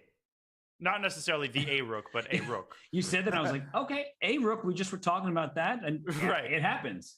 A rook went to c8, and the a rook went to c8. Okay, I'm going to let that go now. Yeah, I was going to just let it slide. It's going to segue perfectly into the next point. So one idea that I'm wondering about, Danya, and I think you'll back me up on this because it looks fun, is g4 for white. Can I get away with that? Your bishop has limited mobility. The problem I would imagine... Oh, that wasn't you? That was not me. I was just pretending. I was about to make that move. Wow. Okay. Well, Nihal and I... Welcome, buddy. Glad that we can be on the same page. It's probably bad news for you, Nihal, but I'm glad that I could suggest that move. Anyway, the bishop on f5 has limited mobility, right? It can go to e6, and then maybe I even play knight to g5, and I just team up on it and look at that decision. I love it when players do things like that. Trade rooks, and then just retreat the bishop home to c8 and say, are you sure you want that pawn on g4 now? Right, because you can't take it back to g2. And Nihal rolls with it. He plays king g2. He's going to go rook h1. And then queen g1, queen h2 comes on really fast. Not that that's checkmate, though, because even there, black can move the rook away from f8. So it's a very double-sided idea. Oh, and knight c3 is an idea for black as well. So many knight forks that are just easy to overlook. Yeah, ridiculous. So maybe it's worth, I don't know, playing them like bishop b2. Well, I'm wondering, can I go rook h1 if knight c3 play queen g1? Can I just send my pieces forward? Wow, where is this coming from? Hey, you know what, Danya? You're usually the guy who's finding all the tactics. Now I want to just, I want to join the party. You want to take a turn. So let's try rook h1, knight c3, queen g1. Yeah, I think white is winning according to the Evil Bar. Queen h2, and then you're going to go queen h7 and knight g5. Exactly. Just throw all of my pieces at you. Wow. This is impressive because knight f7 is coming. Black's pieces are too scattered all about the board to provide any serious resistance. It's kind of wild because there's no immediate checkmate there, right? You can make some move for like a knight c7, just trying to bring a piece over. Right. And then you just go knight takes f7 anyway. And then your next move is knight h6, which is... And finally, that creates the mate threats. Yeah. Yikes. Or knight h8 even, yeah. So, oh, there it is, rook h1. Somehow I'm worried that Arjun is going to get tempted into knight c3. Oh, that's queen g1 is such a beautiful move, just abandoning the bishop entirely. Yeah, I don't care about that piece, not mine. Right, I believe it's Nihal's. But the thing is, queen g1's happening anyway, right? Even if you don't play knight c3, I want to play queen g1 to h2. Yeah, the interesting thing is knight c3 is actually very detrimental because it opens up the possibility of knight g5. Black needs to keep the knight on e4 in order to prevent knight g5, so that if a queen appears on h7, it won't be the end of the world for black. Really good point. So knight c7, bring the knight back around, but I still don't feel like you have a good defensive setup. No, I mean, this is not an easy move to play, but you got to play bishop b6 or knight c7 and just sort of gradually improve your position, I guess. I don't think you're stopping the attack. Oh, you know what idea might work after bishop e6? So we can just think about this. So bishop e6, queen g1. And then black will play rook c8 to c2. So you're creating counter threats against not just the bishop and e2, but that pawn f2 and the king gets a little unsafe over there. So I think that black needs to just like send it after white's king, say my best defense is a good offense. And while you're at it, you're also, of course, opening up luft for the king on f8. So by moving the rook, you're taking the sting out of queen h7 check. Oh, but see, he does this in a more passive way. He goes rook d8. Not a bad move, but just not as active as bishop e6 and rook to c8. Rook c8 was a lovely idea because it came just in time, right? Bishop e6, queen g1, and then right on the cusp of queen h2, you go rook f8 to c8. And I think Nihal is going to go queen g1. He's in too deep and he's got too little time to do anything else. Although he's definitely worried of queen takes b3 and the queen entering via c2 just like the rook could have. So bishop d3 by Nihal. He wants to take and play knight g5. It doesn't work just yet, but it all makes sense there. The queen g1, bishop e4, getting the knight to g5. I just am not certain that he's in time. Yeah, it's clear what he's aiming for, but I think he's realized that pulling the trigger on this is incredibly risky, and it would involve giving up b3, and it might not pay off. And Arjun is getting his knight to c6, and the clock is ticking. Great move by Nihal's attack. Yeah, that's a nice one there. Now knight c6 coming, or knight to d7, depending on what happens. Yeah, knight c6 is just logical, and so you're just trying to get rid of these aggressive pieces. Nihal down to 15 seconds. He's not finding an idea. Nope. Queen g1. I mean, you got to go. You got to go because you're not going to survive this if you just play a normal middle game. You've got 5 seconds, and he doesn't do it. He doesn't take the plunge. And now with knight c6, he's probably trying to leave black with his backwards pawn. The e4 knight can be captured a couple times, perhaps. So don't take twice now. Another great prophylactic move by Arjun. 1 second. Oh my gosh. And he plays knight d2. Do you just swap knights down there? Tries to eliminate that pest, and maybe he's thinking about a sacrifice here. Wow. He doesn't have time to think about anything. Great move. What? Make it a flag. 1.8 seconds. He was down to 0.3. Oh my goodness. Can you even just play like rook c3 here, giving up the e4 pawn because you have the b3 pawn? He goes knight c6, leading to a mass trade of knights and opening up the position. b3 is loose. So, whoa, takes this way, takes that way, and b3 can Which one do you take? I take b3. With? You have queen probably? d7. You have queen d7, the bishop takes b3. Right. He goes rook d8, neither. He just caught him by surprise. Wait, queen takes b3, bishop b7, bishop takes g4. Oh, beautiful. Distracting the queen. And now it's important to point out Queen h3 is not dangerous at all. Like, that is a total paper tiger. And it's happening. You called it. And just take b7 and take f3 and take e5. Well, but that endgame, we've seen Nihal defend those types of endgames. King e2, bishop d2. I wouldn't call that over. Yeah, and with the clock situation as it is, an easier moves to play from white. And Arjun, of course, wants to keep queens on the board, given the time situation, which he does. Right, but now he's got the best of both worlds. Yeah, e4 just makes it a lot more loose in this position. But Nihal reactivates his rook and funnels it through the queen side to b5. Okay. Now Arjun is down to 10 seconds. Ooh, rook b8. King h7. There's no check on h3. Oh, but this is so close. The queen can get to like somewhere. Rook e8 play, and he's holding on for dear life right now. Yeah, but Arjun could easily blunder checkmate here. Easily. Oh gosh. Uh-oh. King g7. Oh, King g7's huge. Rook takes f7, bishop h6 doesn't work. Bishop f6, queen d1 trying to get it to d8, but he dropped the pawn. Check. And rook a1 if the king goes to the first rank. And now bishop e5. Oh gosh, rook takes Where's e3. the mate? King g2? There's no rook e3 after king h3. Yeah, just rook e3. And there must be some kind of check. Oh, queen e6 to rook f7. Rook b8, but now anything wins. Rook e3. Do something. I need bishop f4. Yep, take it. Queen f2. Oh, rook a1. Oh, what a mate. And nothing can block. If the rook was on c8, why would have had rook c1? Yeah. Wow. Okay. Arjun deserves a ton of credit right there because he lost that fourth game on time. And many players, especially considering you're playing Nihal Sarin, who's one of the best players on the planet, you could just lose the thread of the match immediately. And what does Arjun do? He's facing a potentially vicious attack down the H file. He calmly resets himself, brings his knight back to b8 to trade off pieces. A brilliant game from Arjun. It really was. And another element to his impressive play is the fact that he didn't, unnaturally speed up his play after losing on time. He didn't get tilted and start playing fast. He took as long as he needed to to find key defensive moves. And his time management that game was phenomenal. Indeed. So 2.5, 2.5. And we've seen this before, but it might have been an I Am Not GM match recently. But I feel like we just saw this French structure where it's connect 4 for black from F7 to C4, connect 4 for white from B2 to E5. And you end up playing in this, the location your pawn chain is directed to, right? So white is, you see the arrows, white's directed toward the king side, black towards the queen side, and here comes F5. Yeah, and black's play to me is always a little bit more amorphous on the queen side than white's play on the king side.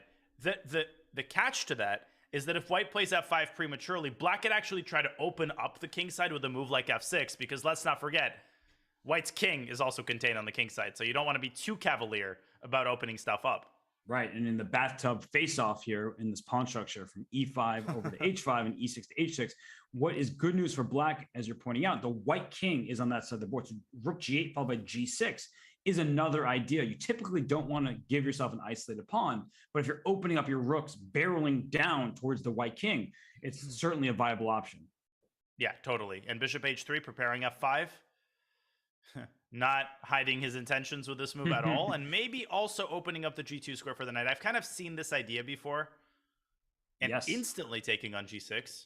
Yes, and knight G2 with F5 was definitely a plan, and now black can throw an H5, which would make white's F5 impossible. But the problem with H5 is then white plays G5 and just closes down that flank. Now that sounds like good news for black.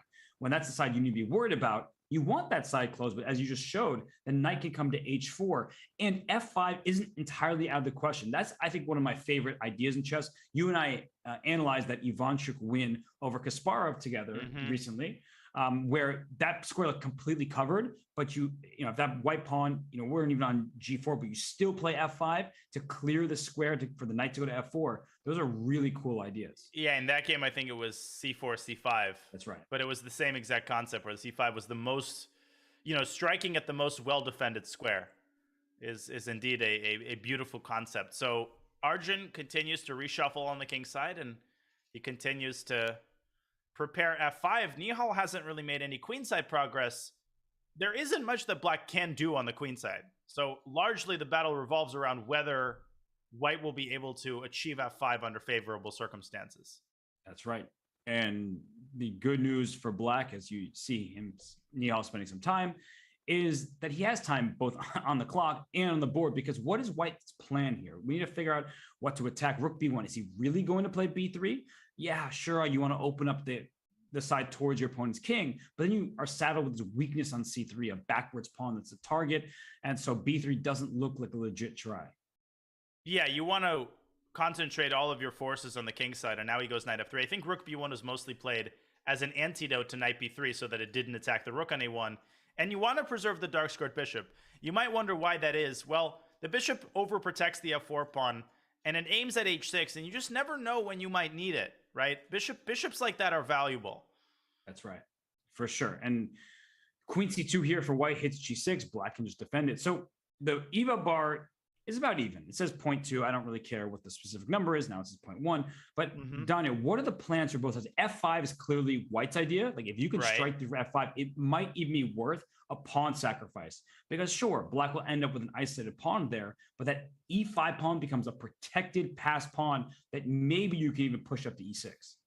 Right. So from white's perspective, I would consider doubling. I would consider starting by doubling rooks. That's the sort of low-hanging fruit idea. I'm sure that there are slightly more creative regroupings, but Arjun goes down that path. And for Nihal, I mean, his plan is essentially to put together a setup that is aimed at discouraging F5 in the most direct way possible, and that is why he puts the rook on G8 in the event of F5. Black plays G takes F5, the G file opens, and that adds an unpleasant wrinkle to white, and it will make Arjun think twice before playing F5. But H6 is now hanging. So you made that point earlier. The bishop's still on the board.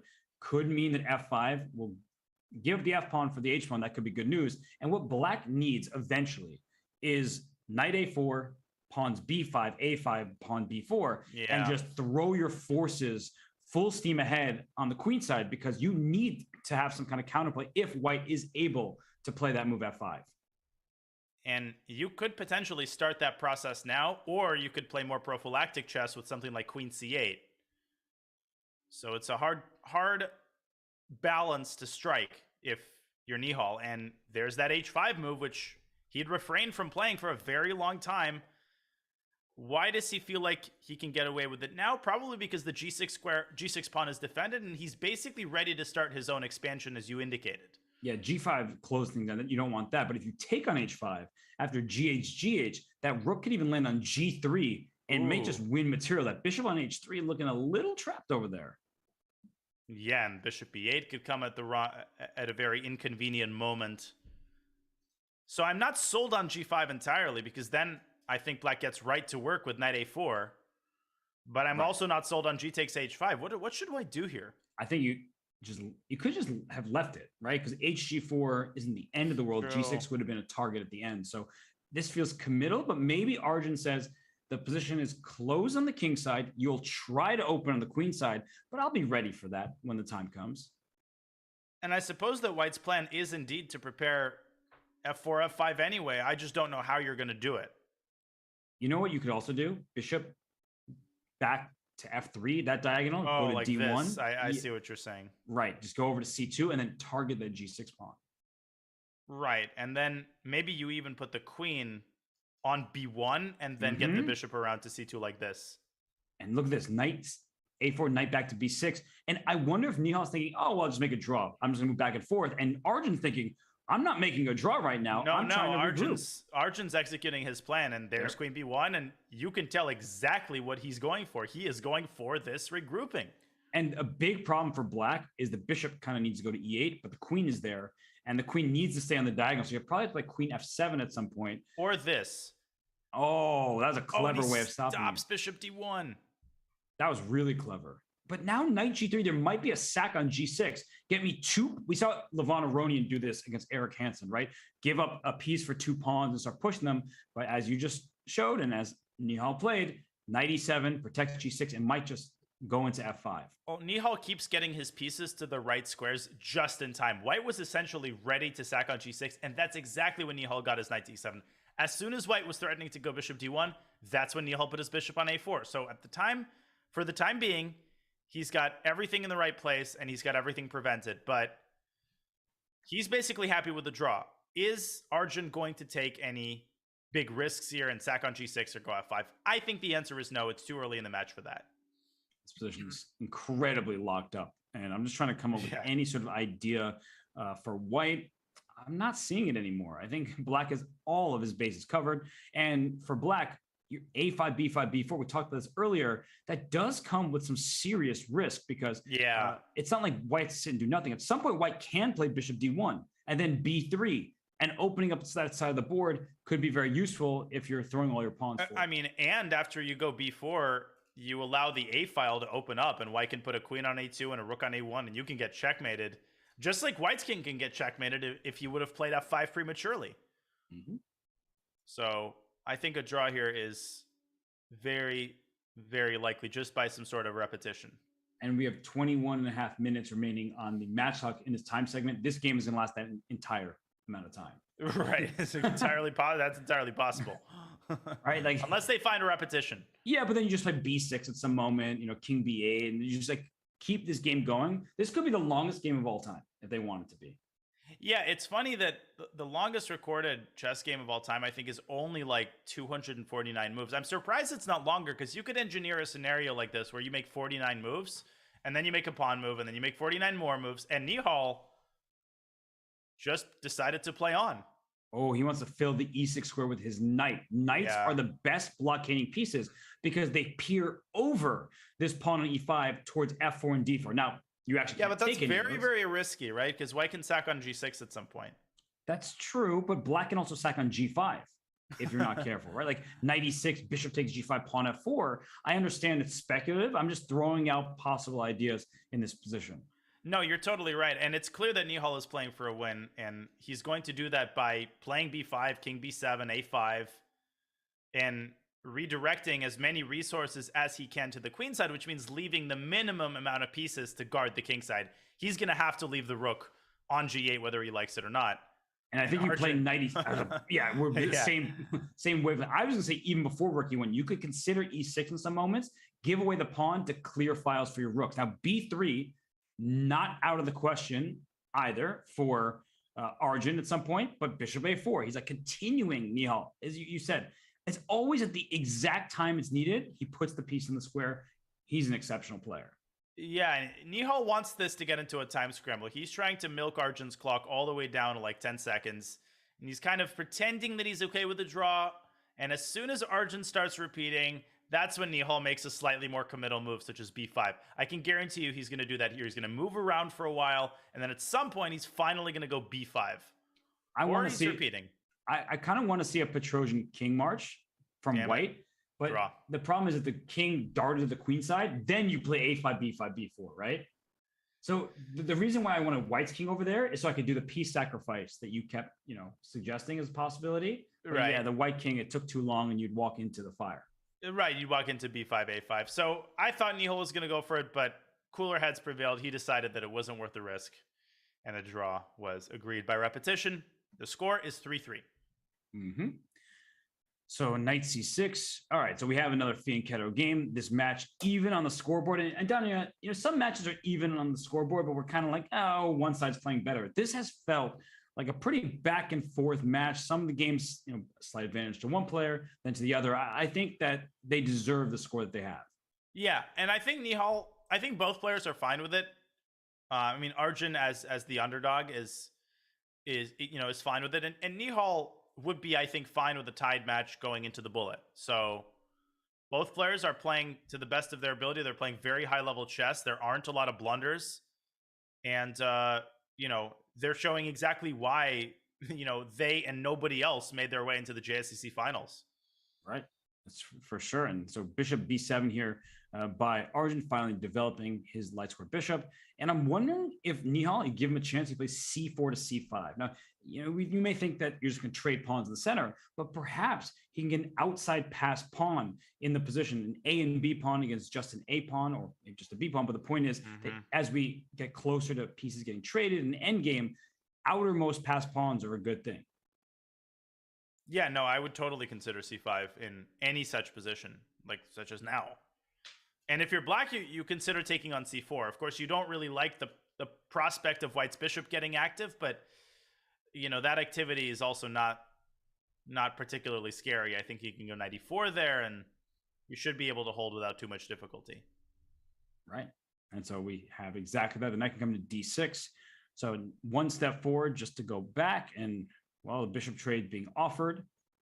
Yeah, I like knight d6. And you're threatening bishop takes f3, by the way. And people might think, what do you mean a threat? Giving up your bishop for the knight. But after bishop f3, queen f3, bishop takes d4, you're left with an isolated pawn. And we don't typically like having our bishop removed from its fianchetto nest, but it is definitely worth it in this position, which is why Nihal took on g7. Yeah, he decides to eliminate the problem, and now bishop a6, forcing yet another trade of minor pieces. But this just doesn't seem like the secret sauce if you're Nihal. I don't think Arjun's going to lose this game. And I wonder if the precise move is bishop a6, queen a6, rook c7. There's always these things where you need to make that accurate move. Otherwise, you're slightly worse and your opponent has a nagging advantage. And I'm sure there are many moves in this position. But you know what I mean, Danya, when you're playing someone like Nihal, and it's like, wait, I thought it was fine. Now I feel like you can sense it. You know for a fact that you're about to make some sort of inaccuracy, and then you're going to be worse for the next 70 moves. Yeah. And that's always miserable experience. And I think Arjun has found the exact line. Is it queen b5? I like that a lot. Yeah, queen b5. I think it is queen b5. I think there's an interesting line here. Queen b5. The point is that you're attacking the knight. So white can't take on a7. White has to trade. Then there's a nasty looking move, knight c6. But black simply responds to the rook c7, and there's nothing. Black threatens rook fc8, and maybe it's white who has to be a little bit careful here. Yes. No, this is one of those situations where you think you're doing well because your knight's more advanced, but it's easy to parry that. So knight e5 played, and Arjun is sitting and thinking, will he play queen b7? Yep. No, he plays queen to b5. And no, but that was the move we talked about, no? Yeah, exactly. Sorry. Queen b5 is, of course, accurate. It's just not a typical move that you get to make, right? Like queen out to b5 like this is unusual.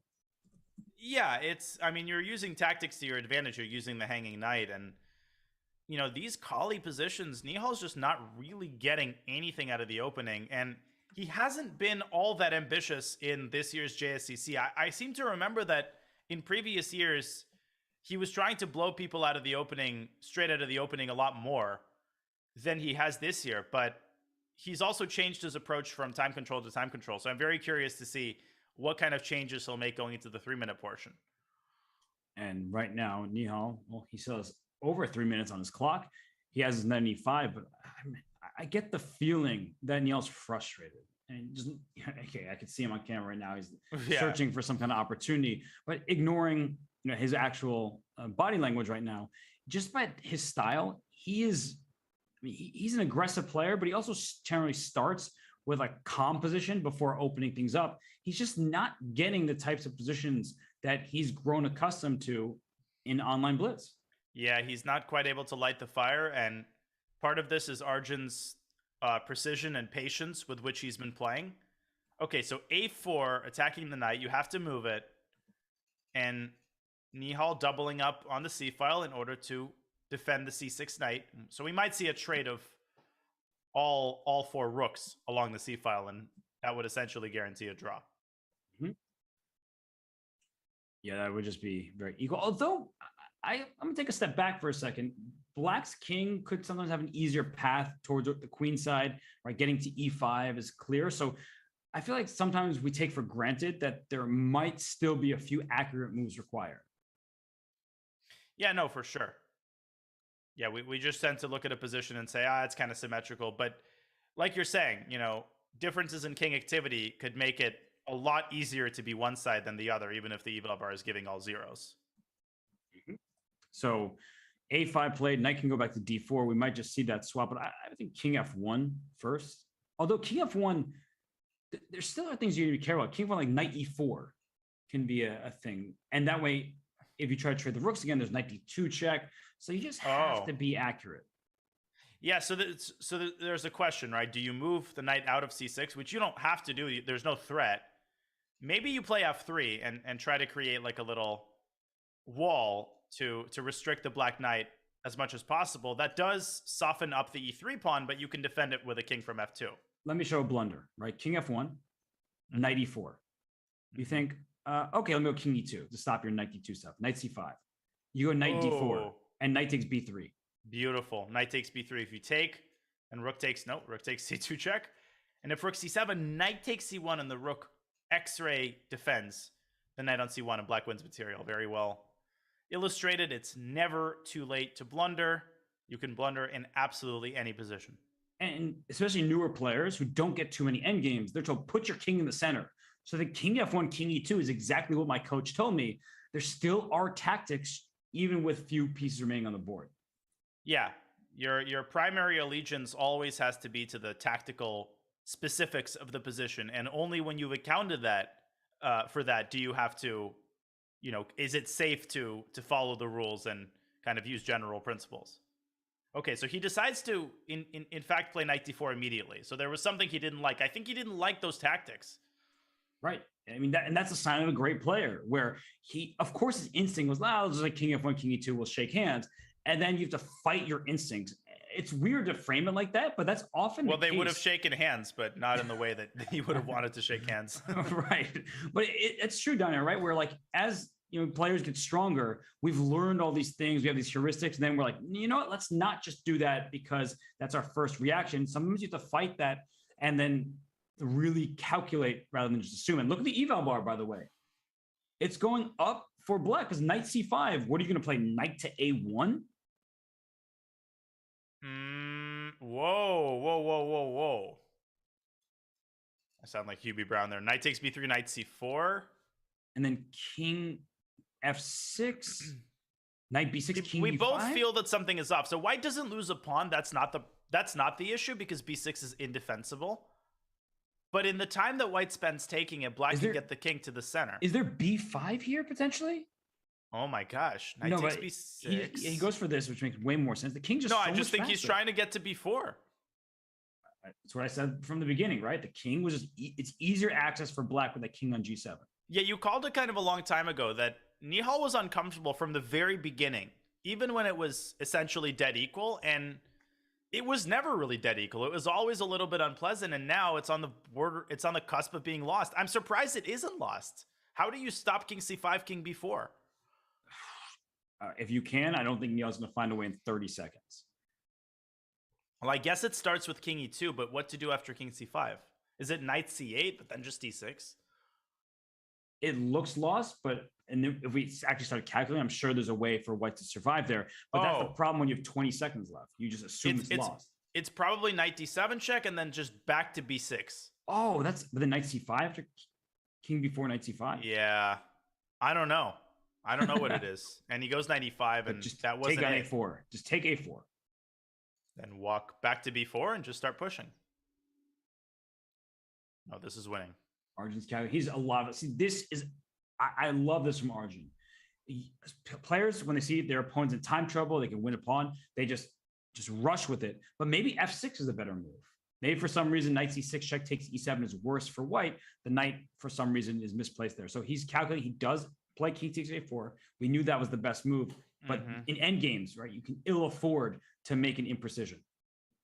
And knight back to c5, paving the way for the king to get to b3, and he's going to restrict white's king and prevent it from stopping the pawn. And he's going to checkmate the king.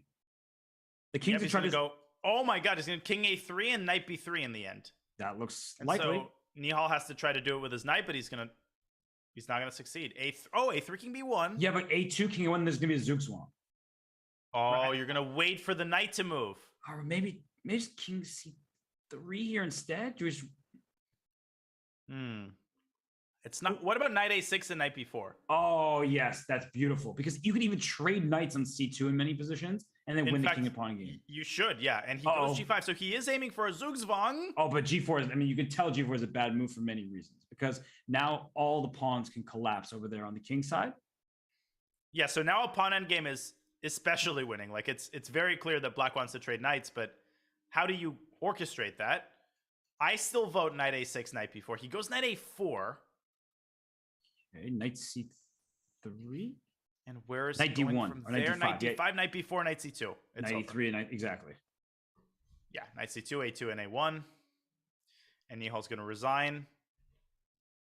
And what a win for Arjun with the black pieces in a position that Nihal almost never loses. A golf clap is necessary. That was Magnus Carlsen-esque, where you see a position, he went queen b5. First, queen d7, queen b5, very, very precise. Then, instead of just assuming it's a draw, he got his knight active first, then brought his king in. And yeah, maybe he made one inaccuracy down the stretch, but it is clear that he was the one in control. So that was a wonderful game, masterful technique. It really was. And this has been a very high-level match from a positional standpoint. And Nihal essaying the Alekhine defense. And I seem to remember that he has played that in JSCC in the past. So he's not just like, playing something out of tilt. He's trying to mix it up, get fresh positions. And that's probably what he should do, given, the sort of the match situation, given the fact that he's not quite been able to, as you said, get the positions that he's wanted to get thus far. And this apparently is a legit variation. I'm already looking at exactly knight f7, king takes in g4. I think that's how the line goes, and then like queen f6. But white's got to be better there, no? It looks exceedingly obvious. And Arjun's going to test him. Yeah, but once again, Arjun did the right thing, because this was obvious, and that was his first instinct. He's a brilliant tactician. And so he's like, am I being fooled into something? Is this some kind of theory? I don't know. And the answer is clearly, let's go for it, because now Nihal's thinking after getting his king on f7. No, I think Nihal has, again, stumbled into a line that he's not comfortable with or doesn't know. And you're going to lose the bishop. The question is, how do you want to regain the pawn? And the answer is probably queen f6 and then gf, queen f5. But that endgame looks really miserable. I mean, white trades and goes knight c3, and there's a pin. And the king is still very vulnerable in the endgame. Right. And there's also the possibility of gf, queen f. Maybe white plays queen e2. If you think king safety, let's keep the queens on the board. And I like this for sure, but I was just saying there was the alternative to drop the queen back. But knight c3 here. There is bishop b4. Yeah. Bishop d2. And then rook e8 check. So you're getting your pieces out pretty quickly, is what you're saying. Yeah, I'm just like, and then your rooks don't get connected. So maybe I'll take on c3, give you the bishop pair against 2 knights, and live with that. Yeah, I can see how that could be okay for black. So Arjun, after quite a deep think, does end up going knight c3, and he just castles. Just like that. And I was going to make a song reference, and I was like, nope, don't do it. Because I wouldn't know it? Yeah, that's exactly why. Wow. I see. Your faith in me has reached an all-time high. Well, you said just like that, and it's like, when I move, you move, just like that. It's from Stand Up by Ludacris, but I didn't want to throw that reference at you. Oh, okay. No, there's no chance I would have known that. Right. So that's why I tried to spare you from it, but then you drag me back into the conversation. And with this rook just on b1 and b6 rather than b5, because b5 would have let bishop takes d5 check, and you would have lost the pawn in the spot. Well, he dragged the pawn up to b6, and now he's preparing c4, although he's not going to rush with that move because the knight will jump into c3. Right. And then the knight would have jumped to e2 and won a pawn in d4. So that would have been a mistake. Instead, would have been ludicrous. Okay, I see you. And rook e2 here. I think white can just go rook f to d1 even. And then king f1, bishop c4 will kick that rook out of e2. Right. And we're seeing that play out. Rook f d1, rook ae8, doubling rooks. And the problem with bishop c4, of course, is that you're putting the bishop on a square where you want to, I would presume, put the pawn. Now, you could play c4, but that would involve leaving the rook on e8. So the question is, what do you want more? And he uses the king to chase the rook out of e2. That's pretty crafty. Although the problem with bringing the king to f1 is that the rook goes over to h4, for example, and starts pestering your h2 pawn. So if your king has to go back to the g file, then a rook lands on e2 once more. So I feel like Nihal's doing a great job of causing white some problems here. Yeah, compared to like the endgame when they entered into it, this looks as good as it's been all game for black. So Arjun on the clock, he definitely wishes his bishop was on f3 or something. Yeah, 100%. Maybe a4, I don't know. Just nibble around the edges. a4, a5, it's not a bad idea. Makes sense. That's the problem with the white rooks. Look at them. The rook on b1 is staring into its own bishop, and rook e1, that seems reasonable because that rook was just staring into the other bishop. So let's trade. Right. Now, does black just leave the rook on e4 and go like, yeah, king g6? Oh, that move apparently was not good. Didn't like it. I want to almost like bishop d5 at some point and rook b5, but I don't think it works right now. So I think that white should very seriously consider taking on e4, because if black recaptures with the pawn, okay, never mind. He goes f3. Goes f3, and he's essentially forcing black to take on e1. What do you think about the trade of all of the rooks? Like, who does that favor? How do you even evaluate that? White should definitely not be worse, but I don't think that there's too much in the way of winning chances, at least from the initial position. That doesn't mean that white won't go on to play a nice ending and win. But I just feel like where's that win going to come from? You're going to try to play c4 and d5, but your pass pawn will probably get blockaded. And your bishop on b3, that piece in particular, I don't know where it's going to reroute to cause black any concern. Right. It's probably just going to sit on b3 until the rest of the game. And we do have a trade of the rooks. And b5 could be considered here for black. The problem is that these doubled pawns could actually come in handy. You could play c4 once, and then after the trade, you move the bishop and play it for a second time. Yeah, that would be really annoying. So b5, one idea. Can we just move our king into f6 or something? The funny thing is, if you could play b5 and then knight b6 in like one move, black would be much better. But obviously, b5 will be met with the immediate c4. That's right. And so you were proposing king f6, you said? Yeah, just bring my king towards the center and then maybe playing g5. Yeah, expanding on the king side. I think your point is very well taken, though, that essentially what you're claiming is if black can control a color complex, because two knights can aim at the light squares, there's only one light square bishop, and the dark square bishop would not be able to touch the pieces. So that's why I have a hard time imagining white playing for a win here. And I think, on the other hand, what we're showing, king f6, g5, all of a sudden black's pawns can get rolling, and that could cause white some issues.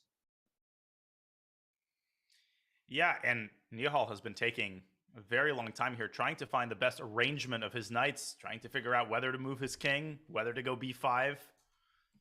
It's really anybody's game. I would probably take white. I mean, I like the bishops in these types of positions, and he does end up going king f6. I haven't even factored time into the equation, but 2.5 minutes for Arjun to 1 minute 4 seconds for Nihal. We know how fast Nihal is, how great he is a bullet, but throughout this match so far, Danya, it's been all Arjun just pouncing on him on the clock. Yeah, I mean, Arjun's just not somebody that you can leave yourself with, 3 seconds against. I mean, there are other players in the JSCC with whom Nihal could get away with, getting into acute time pressure and then pulling it out. Arjun's just not one of them. I mean, he knows exactly how to twist the knife in the right way when you're down to your last few seconds. And it's the final game of the longest time control. We see zeros in the clock. So next up will be 3 minute plus 1 second increment, but we still have this game to go with. And you said it, knight b6. And he's managed to get control of the key c4 square. And now knight d5. This bishop on e5, that's really annoying, actually. That is a very nice bishop. And it's a kind of a bittersweet situation because the knight is now saddled. Like, it's tied down to c4. If it moves away from b6, then white will almost immediately play c4. Or maybe not. I mean, the bishop is just fine chilling on b3. I think knight c7 to d5 here. And after bishop e5 check, you just go king f7. And, you're frozen for the time being. But once you push your a4, I just take it. No, I know. That's too risky. But what it says, once you push g6 or g5, and then your king is free to go, like, look at the eval bar. It is going in black's favor. a5, a4, certainly not out of the question for black. I think that white needs to seriously contemplate going like king d3 and then c4 and trying to tie the knight down to the d5, to the d4 pawn.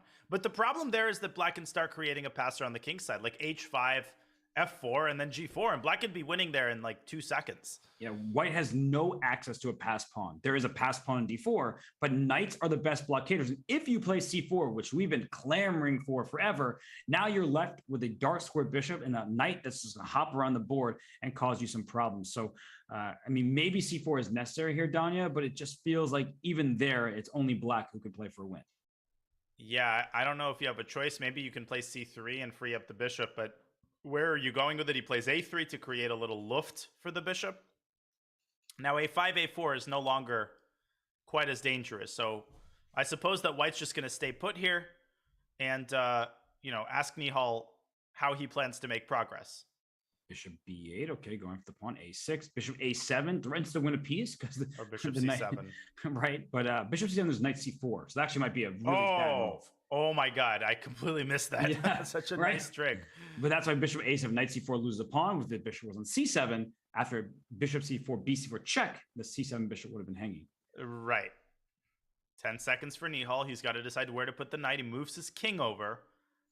White can take either knight, which is a little disorienting. Yeah, or play bishop b8 check, but the king's not going back to e6. Now it's going to c6 probably. Although then the bishop is going to e5. He does try to repeat it, goes back to d7. So Nihal is clearly playing for a win here, as he should. h4. Oh, okay, but he saves f4 for later. I like how I said h4, you said f4, and he went g4. Yeah. He just split the difference. Right. Okay, so 10 seconds left for Nihal on the dot. Okay, back to e5 he goes. And I feel like he has to play a5 at some point if he wants to win this game.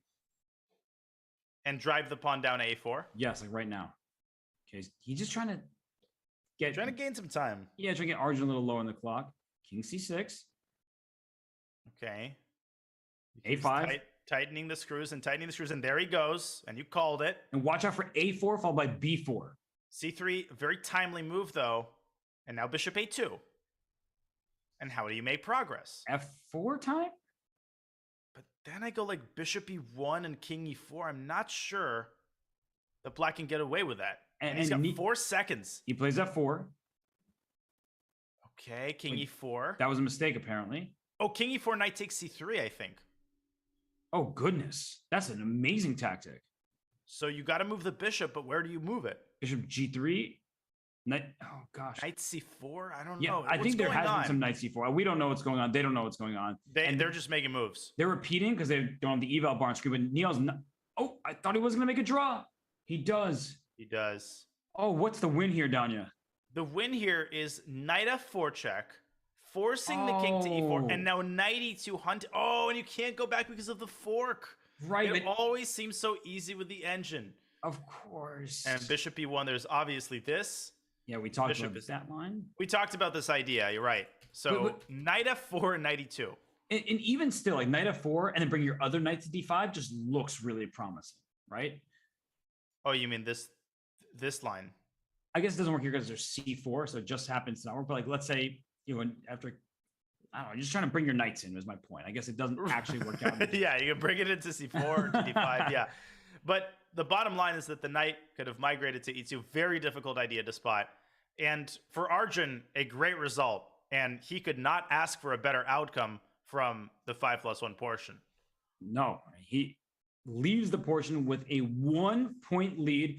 And he is the high-rated player in classical chess these days. But as you can see on the ratings on screen that we've had up, right now, Arjun Erigaisi nearly 3,000, Nihal Sarin almost 3,100. So both players are powerhouses. And Danya, any advice before we go to break for the players?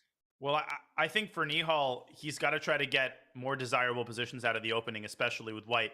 And I'd be very curious to see if he throws in 1e4 or maybe starts going for more principled lines within d4. So I'm very, very interested to see what kind of changes Nihal makes in the opening. For Arjun, he's just got to keep playing the way he's playing. Obviously, in the 3-minute portion, he's got to keep a very close eye on the clock. But he's playing a phenomenal match so far. It's been awesome all around. Agreed. And maybe Nihal shouldn't allow knight takes f7 and g4 like he did in this game. So I think you're right that Nihal, he kind of plays around in the longest time control, but as the time controls get shorter, he plays more mainline stuff. So we'll see if that's the case here in this match. This is the Junior Speed Chess Championship finale presented by SIG. We'll be right back in a few.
Welcome to my world.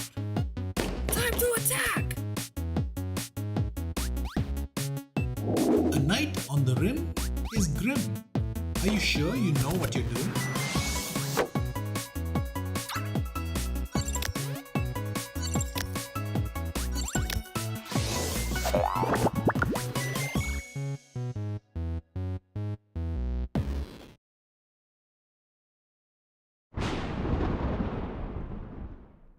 We return here to the Junior Speed Chess Championship Final presented by SIG. These are your Smart Chess stats presented by chessgoals.com. And Donna, in the 5+1, it was predicted that Nihal Sarin would win 5-4. In fact, the script was flipped, and Arjun Erigaisi, he takes a lead into the 3+1 by a full point.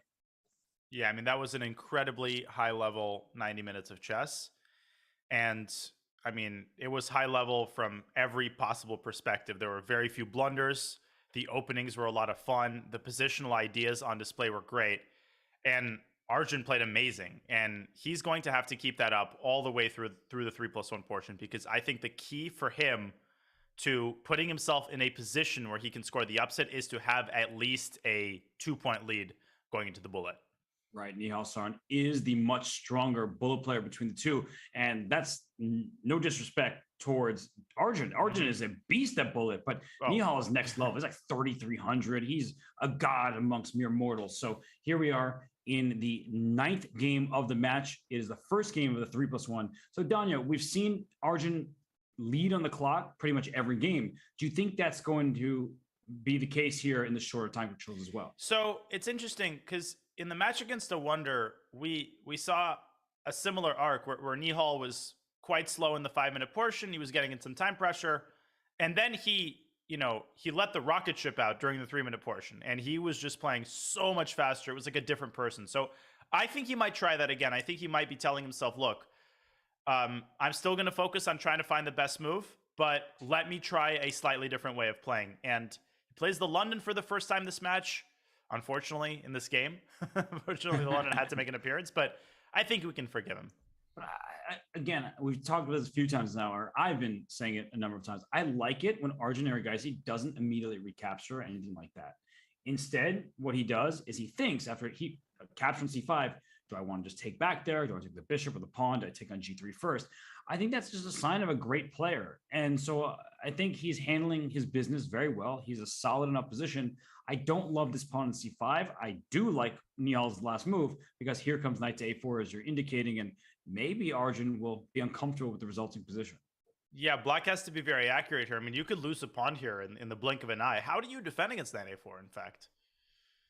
Rook C8, he goes queen A5. So knight A4 still is an option here. Even here, yeah. In fact, it's a very serious option because I don't think you have a... Okay, he takes first, but now rook F8. Yeah, you just defend the pawn. I think the problem with knight A4 is that even if you won the pawn on C5, you'd end up with double isolated A pawn. So it was like, am I really up a pawn there? And instead he goes for this where he maintains the pressure, but material also is even. One thing that Arjun has to be careful about is if he goes rook C7, there was this move B2, B4. So he starts with knight B7, but Nihal is certainly in the driver's seat. And look at the clock. This is what I'm talking about. He's up over a minute. And B4 is stopped because of A5. There's no knight B6 because the knight covers knight D4. That's actually a pretty interesting move, right? You're just going to B3 or to B5 if black's not paying enough attention. But yeah, the knight over to B3 just looks strong. I feel like that's kind of a Nihal style. Okay, he goes knight D2, which is a little bit more measured and probably more objectively reasonable. Yeah, I think knight D4 actually had a tactical flaw. That knight E5 would have been the response. Yeah. Oh, and rook C3, knight takes D3. Okay, that's a good point. So he's got Arjun really tied up in knots here. I mean, you're not getting rid of these pawns anytime soon, any of these weaknesses anytime soon. I was wondering if knight E5 was still a viable response after knight to D2, but instead bringing the king over, and wow, what a defensive task is ahead for Arjun, but also I like the way he's held everything together for now. Yeah, I mean, the thing is, he doesn't have any weaknesses on the other side of the board, so he can concentrate all of his forces on protecting these two weaknesses, A5 and C5. And if he succeeds in doing that, then Nihal might find himself in a situation where he can't really make any further progress. I mean, he doesn't, he's got every one of his pieces that is physically able attacking c5, and it's still not enough. Well, he can win the pawn, right? He can take on c5, but the resulting endgame is actually looking pretty even. So you just I totally no, saw just swap that, them all yes. off. Take everything. Right. Bum, bum, bum, bum, bum, bum. Boom, boom, boom, Yeah. boom, boom. Oh, no, not boom. I almost made it through that. Rook takes b2, rook takes a5, and you're like, I okay, knew the mouse slip was coming. this is great, but rook b1 check. And the problem is this f2 pawn is a target, and if you push it, then e3 is going to fall. So this is just equal in terms of material, and thus there's no worry there for Arjun. And black's pawn structure is so nice that even if you like don't win the e2 pawn, it should still be pretty eminently drawable.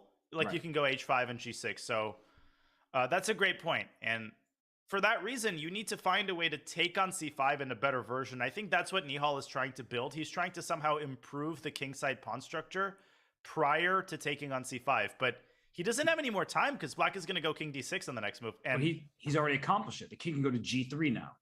oh, through h2. Yes. So, but I think your point now is the important one. So a moment ago with the pawn g3, this just liquidates. You're going to lose the pawn back, and so it's equal material. Now it's an extra pawn for white. But as you said, the pawn structure is so solid for black that maybe you can just move your pieces back and forth and say you can't really make progress. Now, what progress will be made? Rook a8, pawn a4, pawn a5, pawn a6.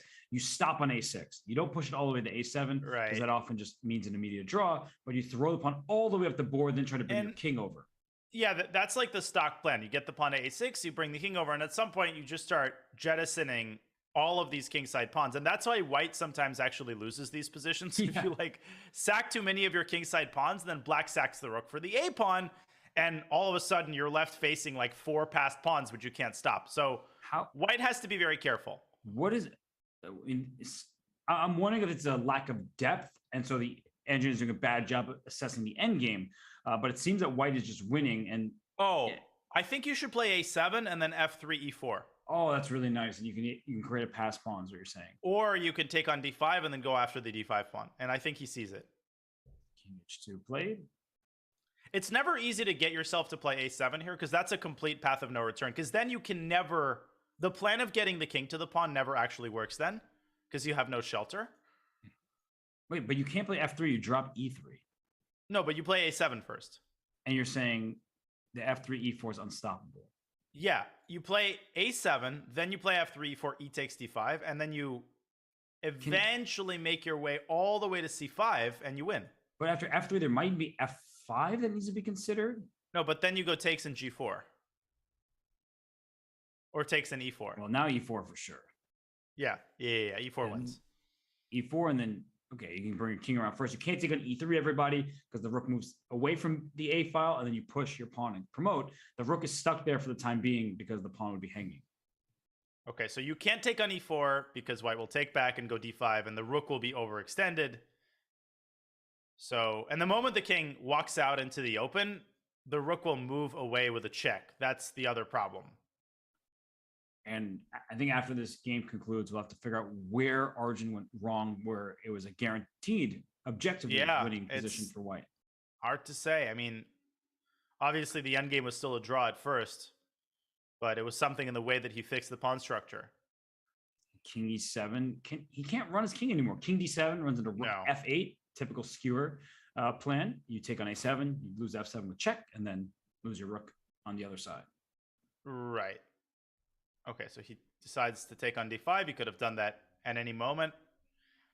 The rook is just incapable of holding the king, of cutting off the king. The king is going to zigzag and worm its way towards c5. There's just nothing you can do. Yeah, we'll see it play out right here. King b4 next. I think he might resign. Wouldn't blame him. And if you go rook b7, there's rook e8 check, everybody. Important to know that a rook e8 check right there would have won the game. Yep. But as does this. He wants to just demonstrate, the full plan. And now you move the king away and just close your eyes and push the d pawn.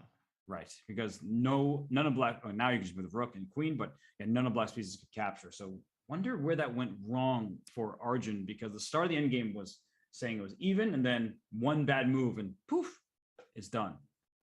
Yeah, and that decision to play g4 by Nihal was amazing, right? He understood that he had 2 tempi until Black's king got to d6, and rather than rushing knight takes c5, he decided to use one of the tempi to give himself at least a chance. Because if he didn't play g4, it would have been just a dead draw. That's correct. So very well done by Nihal, and he ties the match at 4.5. And I've been complimenting Arjun on this throughout the match. I think Nihal deserves the same compliments where he paused there for a while. He's like calculating the sequence after knight c5. He realized that the rook would have pestered the pawn, so he was able to bring his king around, and he left himself with winning chances. And that's all you can ask for when you're playing someone like Arjun or Erigaisi. Yeah, I mean, neither of these players has any problems with playing too quickly, ever. Like, they are unbelievably patient, and they'll use their time whenever they need it 100% of the time. And right now, Nihal needs to use his clock because he is less familiar with his opening. And Arjun, he's going for this pawn structure where Black's pawns are shattered on the queen side, double isolated C pawns, isolated A pawn. And if we look to the eval bar off the side, saying, oh, Black's actually doing pretty well, but then you make one move like F5, it starts to go in White's favor. You make another inaccuracy, and then you see the problems with the pawn structure. Yeah, though I've never had success with this kind of structure from the white side, because I always feel like Black just checkmates me, like C5, bishop B7, like E4. You know what I'm saying? And I never understand what White's plan should be here. Are you just sort of waiting around for Black to create weaknesses? I totally get your point. It just feels like when you envision the next, say, 10 moves, you can just see where Black is aiming for. And then for White, it's like, well, I want to play D4. And then you walk into E4. That doesn't look great. But if I don't do that, isn't Black going to maybe push E4 himself and then open up that light squared bishop? Yeah, just easy development. Just C5, bishop B7 as well. Well, those C5s off the table. Bishop E3 by Arjun. He completes his development, but the way he's arranged his pieces is just really toothless. In the absence of a light squared bishop, I mean, he's going to pay the price for it if Nihal finds a good home for his light squared bishop. He tricked me, though. He was playing really quickly, gave the double pawns, so I believe that he felt really good about the position. Right. Then as soon as the queen went F6, he spent like 40 seconds, and I was like, oh, okay, maybe he was just playing to get a game. So another question that Nihal has to answer is whether he should reposition his queen to G6. I guess that might run into knight H4. So for the time being, he wants to keep his queen on F6. And I'm always wondering, is knight A5 going to be a problem for Black at some moment? I would just leave the pawn on C6. Whoa. Let White take it. C4. Okay. You're not playing C5 for White because that gives Black the D5 square for the bishop. Bishop D2. Oh, going around to C3. Yeah. Wow. C4 and then bishop D2 to C3. What a high-level positional motif. I feel like I'm learning a lot from this game. So hopefully they can keep showing us how to play this, because bishop C3, there's a pin on the E5 pawn. Does he want to play G5, or does he want to play like bishop F7, bishop H5, and basically do the same thing on the other side of the board? Probably that, the second option. And knight G5, taking the bishop off the board. And you know what White's best move is, Danya? C4 back to C2. Right. And then knight D2, knight C4. Yeah, just please fix my pawn structure, because White's structure is obviously better. Black has these double isolated pawns. But the good thing about double pawns are open files, and that D3 pawn is probably the weakest long-term pawn on the board. And the knight's just terrible. Like, it used to be good, but now it's fully exhausted its potential, and it's just sort of sitting there as a passive spectator. And E4, I'm sure, is tempting, but he first plays rook preparing it. Definitely a better option.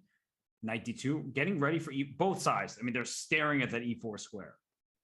Yeah, but it's kind of a losing battle for White. Black is going to play E4 when he wants to play it. The question is, how does he set up the circumstances so that E4 is as effective as he can make it? Like, maybe you start with knight H5, or maybe you start with rook F8. Maybe you don't need all of your pieces staring at the E4 square. Well, what about E4? Pawn takes. Where's the queen going? That's a question I have not dedicated my mental faculties to yet. I guess queen E3, knight H5, and then bishop F4. Ugh. Yeah, knight F4, bishop F4, both are coming in. Knight H7. Wow. Okay. Knight G5. Big threat. I can certainly get behind that move. And H4 would be terribly, terribly weakening. Then you would go back to F6, and then you would play E4. We were so focused on just crashing through immediately. Oh, queen back to F3. right, so he repeats once, and maybe now he'll go e4. I like that knight h7 move though. Retreating moves are always fun. Yeah, but there's no way Nihal is repeating here, right?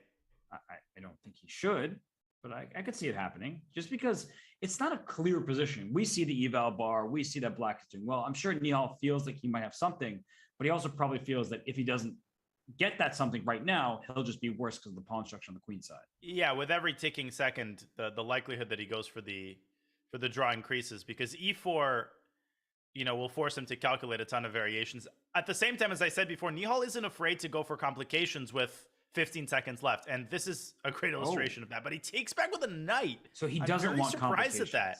Yeah, he's just trading off here and saying, I have no issues. My bishop on d6 is at least as good as the bishop on c3. And more importantly, the rooks for black. If the queen moves off of g6, the rook can land on g6. There is a possibility that there is an attack. Queen f7, and now here comes rook g6. Absolutely. And that queen on g4 is kind of a sitting duck. And then queen f3 becomes available for black in some position. It's possible that this was a mistake, as natural as queen g4 looked. What do you do here for white? Right. How do you stop like rook g6, queen f3 with mate? Bishop d2. Okay. Rook g6. Well, that makes sense because it stops queen f4. But okay, queen f3 doesn't work now, of course. You're rook in e8. Okay, so okay, nice queen f5 threatening queen h3. And then rook e to e6, then rook takes g2 is coming. Uh-oh. Oh. That's a sick idea. E6. Rook g1. Maybe there's some kind of f4 move or something. That looks so bad. Queen e5, g3, and white hangs on in 8 seconds for Nihal. He's got to find maybe f4 here knockout. As well. Okay, I was thinking f4 just to give away a pawn. Oh, he just takes the pawn. I didn't even see that one was hanging. Why not?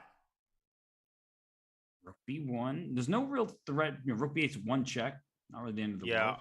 But now black is up the entire queen side.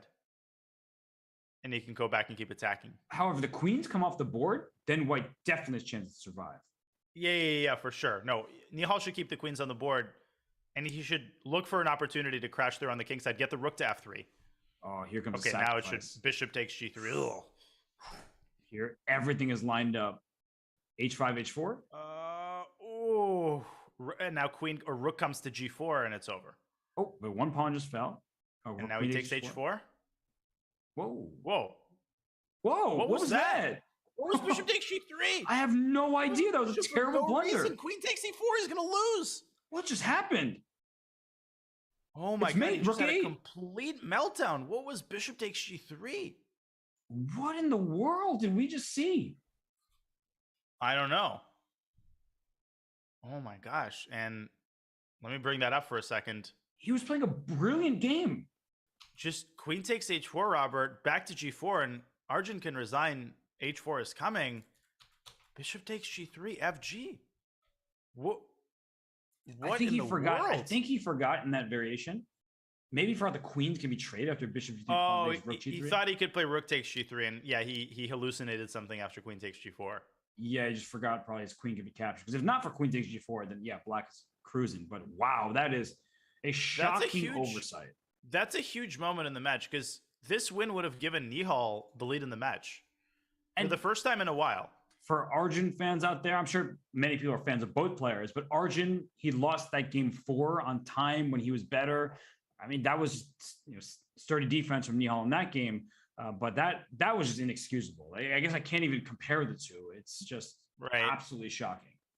That's crazy. He was 1 or 2 moves away after an exquisite attacking effort, as you said. So what's going on here? E4 play, just queen to b7 by Arjun. If e takes d5, even queen takes d5 is possible. So again, Nihal with the white pieces going for this ultra calm approach, just trying to outplay Arjun from very simple positions. And he's not doing a bad job. DC, and then get the rook to d6. I mean, it doesn't get much better than that out of a London. Just a pleasant advantage for white. Slight, but nagging. And there's little concern in the position for Nihal. If I had this position against Magnus, I would just resign. Like you would lose this 15 times out of 15. Oh, wow. B takes d5, giving a target down on b2. Rook d7. The one thing I really like about what Nihal's doing here, okay, sure, he's playing quickly in the game, but that's not what I was going to say, is that he just lost the game And now he's giving himself a position where he has no risk. So if he doesn't win the game, all right, that's fine. Arjun put up great defense, made a draw. He's a great player. But at least here he can like minimize the tilt factor and just play for a win without risking a single thing. Yeah, that's a great point. And it's really so true about taking tilt out of the equation, because even if you make a quote unquote tilted move here, like you said, you're not risking and you're probably going to keep an advantage whatever you play. Like the margin of error is actually quite wide in this position. There's probably 3 or 4 moves on each turn that preserve the advantage. And Arjun's in trouble again. Yeah, Nihal just won a rook hanging up a pawn. He's even a material, but look at those queenside pawns. A6, C5, there's a split over there. So you have to be accurate. Nihal's correctly spending his time right now. But as you're pointing out, if you can bring the king to C2, if the king were already over there, I think it's already a winning position for white. Right. And you can see the eval bar creeping up into dangerous territory. What Nihal, I think, is deciding is whether to play king f1 or to play a move like rook c7 and go pawn hunting. I guess the downside would be that he would allow black's rook to get active via d1 and d2. And what you're saying is very instructive, right? There's one fully open file and white controls it. And that could be worth more than a pawn. So instead of just grabbing pawns, and that could be winning for white, I'm not going to discount that possibility. But instead of just doing that, Nihal is saying, let me think about this. And as I mentioned just before, if the king, if you could teleport to c2 right in this position, the game's over because black has no counterplay. Yeah, I think the truest endgame cliche is that piece activity is more important than anything, right? You can literally see that in effect here, where Nihal isn't just rushing to win the first pawn that he sees. And in fact, he's not rushing at all. He's taken about a minute and a half here. He said, I have all day for this decision. And he could play b3. Gotta be a little careful. B3 is definitely a reasonable move here, because then when you play rook c7 and take on c5, your rook goes to a5, where it defends the pawn that the rook is attacking. So you take this pawn out of the equation in case black's rook appears on the second rank. Exactly. Okay. Nihal's still thinking. And he's I would have probably played king f1 in like, a couple of seconds. Is there maybe c4? I think that's maybe black's only try. Yeah, trying to fix the b2 pawn so that you can then go rook b8. Okay, so a5. So wanting rook b8 and then either a4 or c4 once white plays b3. Yeah. So rook c7 now? Can you just scoop up 2 pawns for the price of 1? Well, rook c7. Rook b8, you have, again, b3. Sorry, I keep forgetting about that. Well, I was thinking about rook b7. And just go rook b5 and just hang out there? Yeah, but... Okay, black can play a4. And after rook b5? I go like rook d8. But then you go king e2. I mean, we might see that. Yeah, super unpleasant position here for black. Nihal should win this. Maybe c4 and a3. Okay, that I can get behind, but c4, a3 for white. Right, white goes a3 and then rook b4. And then you're definitely losing a pawn, and then you're certainly then you're the done. Then you're done. So how about rook? And rook a5 looks terrible. It's king d3. Yeah, white, apart from everything else, like has this idea of getting the king around to c2, as you said, or even c4. So king d3, there's rook d8 check. The king would have to go back to c2, and then maybe rook d5 and start attacking white's pawns on the king side. Just don't go rook c7, again, because of rook b8. So rook b5, so rook c8 here. Yeah, you got to play it. It's not glamorous. Oh, he actually doesn't have to do anything, because rook b8. Really nicely done. So rook d8 check, king c2. But does that help, though? Because now king c2, and now you definitely do have to defend the pawn. Then rook d5, but that was my point before. Like, I'm going to start attacking the white kingside pawns. And after rook a5, you're going to go like rook e5, and you're going to try to get free. Yeah, rook f5 maybe. Rook e5, king d3, c4 check. Yeah, definitely something that Nihal's going to blunder. Right, of course. King d2, check. Oh, he just keep checking and go back to d5. White's got to have something, though. King f3, maybe? Then you back. check again? Yeah, just check. What does white do? He's down to 4 seconds. He goes back to f1. Okay, rook d5, I think is a must. Yeah, for sure. And then what does white do? Rook takes A4 and just take Rook them D2. B3. And yeah, they're good drawing chances maybe, but you're also up a pawn. Yeah, and white's not really risking here, so it makes sense that Nihal is going for this. B3. Now this is looking even worse for black. Rook A7, forcing the king back. Oh, Rook B. Oh my gosh. Oh, he sacks the pawn and goes for activity. Rook Yeah, B2. It's actually anybody's game. White's now risking to lose. Rook C2. F4 check. There's king F3 and then Rook C2. Oh, and then Rook C3, and you might get checkmated there or something? It's actually, there is some risk. No, you just keep checking Rook C2.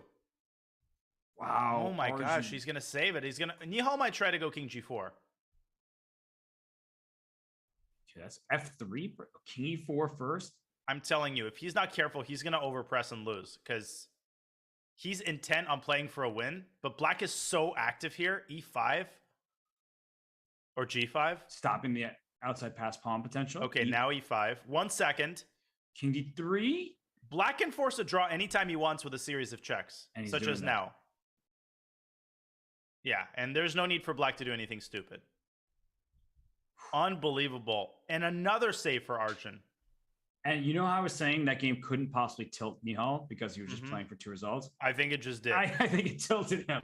He's like, I won a pawn. I was the only one with activity. And then somehow I got in trouble. Like my king was in danger. Amazing defense by Arjun. I mean, he found so many only moves, and none of the moves he made like necessarily appear spectacular, but he literally found the only way to keep causing problems. And what incredible tenacity as he clings to this 1-point lead. And we're almost halfway into the three-minute portion, and this is also going according to plan for Arjun. Amazing play by Arjun Erigaisi. Not too surprising given he's nearly 2,700, that Super-Grandmaster level in over-the-board classical chess. But when it comes to blitz and bullet, Nihal Sarin, that dude. And right now, Arjun's saying, make room for me as well. Right, and Arjun sort of taking a page out of Nihal's book and going for a very simple position, aiming for a tiny but stable edge. And I think he's gotten it. I mean, his bishop is better than black's bishop, and that really defines his edge. And black always needs to consider the move E5 in such positions, right? Yeah, to free up the bishop, but it does give away some of the other squares. So it's not the simplest move to play, and it opens up the A2 G8 diagonal, which doesn't look like a big deal. But I mean, Nihal played B6, and okay. And the funny thing is, Nihal actually beat Grishuk in the regular SCC. He did, and which is pretty terrifying. B6 played in this game, and just Bishop B7. So where is it? Where's the rub? How is white going to crash through? We trade knights in F6. Okay, good for. There is no rub. Looks even. This game will not make the entry of the most interesting games in this match. Probably. Oh, don't play A3 because knight D3, rook to bishop A6. So easy to miss that alignment of the rooks, and you have to go back to B1. And if anything, I would probably take black here. Yeah, because rook F to C1, we swap rooks, and then I get rook D8. You know, Arjun doesn't want to get too casual here. That's not really his style. And for Nihal, he's going to try to find a way to press this. Yeah, he would like to take on F3, and he doesn't necessarily need to rush, or maybe he does because the knight will just move. But if he takes an F3, then play knight against bishop, the problem is actually that black has this vulnerable queen side. So when there are pawns on both sides of the board, that's when bishops often are better than knights. But if there's a concentrated pawn mass and maybe an outpost square, that's when the knight will outclass the bishop. Right. The one important detail is like you can take and say, oh, I've got some luft, so let's go rook D2. No, you can't because of rook C8 and you actually don't have any luft. The bishop is controlling H7. How many mates like that have been missed in online blitz? Probably in the millions. And I've probably missed thousands of them. Yeah, it's something that you just keep an eye out for. And if you have to spend time to play move like G6, then white plays A3, boots that knight out of there, and then it's white's rook who's going to start jumping in over there on the queen side. Right. Okay, so he does take and he does create luft. And notice the move G5, right? Rather than just going G6, he essentially solves two problems with one. He clamps down completely, deep freezes white's damaged pawn structure. And I think black is a minuscule amount better, but I don't think it's going to be anything I don't think it's going to be enough to win the game. Yeah, bishop e4 takes d5 is. Yeah, it's basically a draw with minimally accurate play. You don't have to give up the knight though, because rook c7 is met by rook d7, and even though the eval bar is just hanging out at 0, there is chances for black, or there are chances, I should say. But that's why he's going rook d8, rook d7, and rook c7, rook c8. You just don't want to give white a potential attack the h6 pawn or the a7 pawn. Arjun is pretending to think about. Whoa! Sorry, what was he pretending to think about? Not repeating? Arjun didn't repeat? Arjun says no. I mean, I'm always, laudatory of these kinds of brave decisions, but in this particular instance, I don't know about it. And if you get into a pawn end game, Robert, you know this classic game Rubinstein against Cohn, or Cohn against Rubinstein, where the king makes its way to h3. I absolutely know what you're talking about, and then all of the pawns push forward. So most pawn end games are actually quite dangerous for white. Right. And minor piece endgames also a little bit dangerous for white, because that bishop can attack all of nothing, and that knight can just jump around and figure out where to go. Okay, so f5 as Nihal expands on the king side, and he might want to play e5 as well. Of course, pawns don't go backwards, so you want to be very careful. Speaking of pawns not going backwards. Right, that creates some holes and some weaknesses. But what is Arjun hoping to achieve by playing for a win here? I still don't really understand. No clue. Maybe he's trying to waste some of the match clock and thought it was a draw no matter what. But Either it feels way. like yeah, he's just getting himself in trouble. Yep. So knight a6.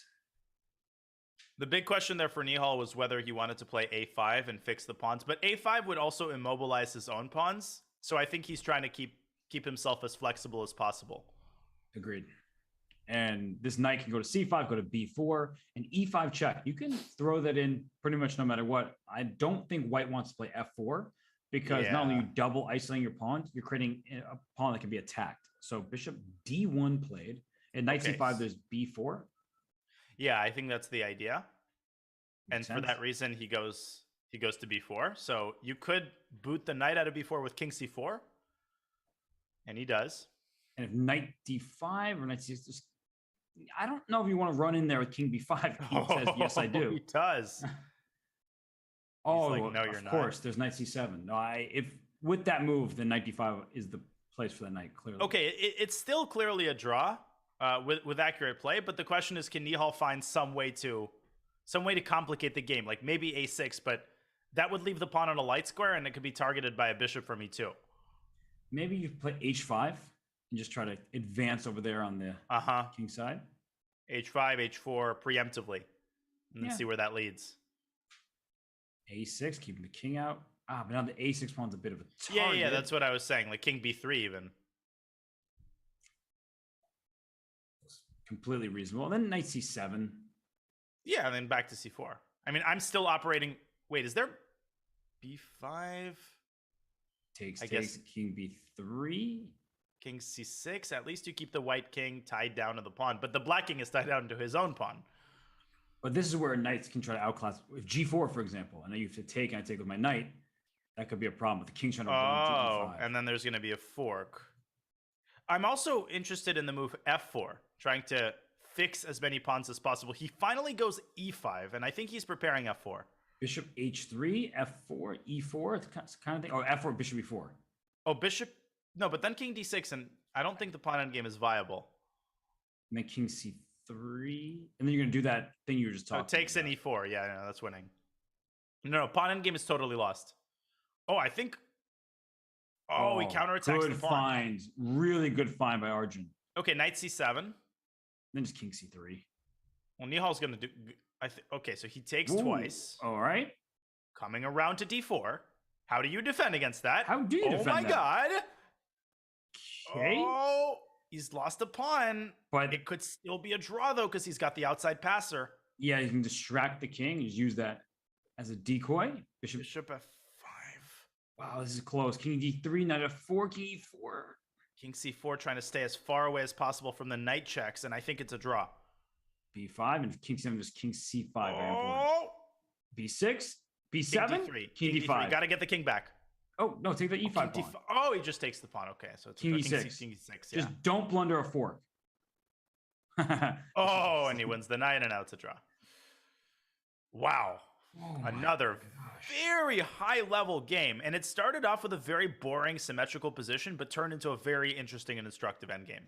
Right? Like, it feels like at any moment, if I were playing the game, I would just lose with either color. I'd make some mistake. My pawns would drop off, and the game would be over. And yet, these two are playing such precise end games in the game like that, where it looked like it was getting dangerous for Arjun. And he said, nah, I have this covered. The B5 pawn is the target. You can win 2 of my pawns. I'll win that one and use my outside pass pawn to distract the pieces.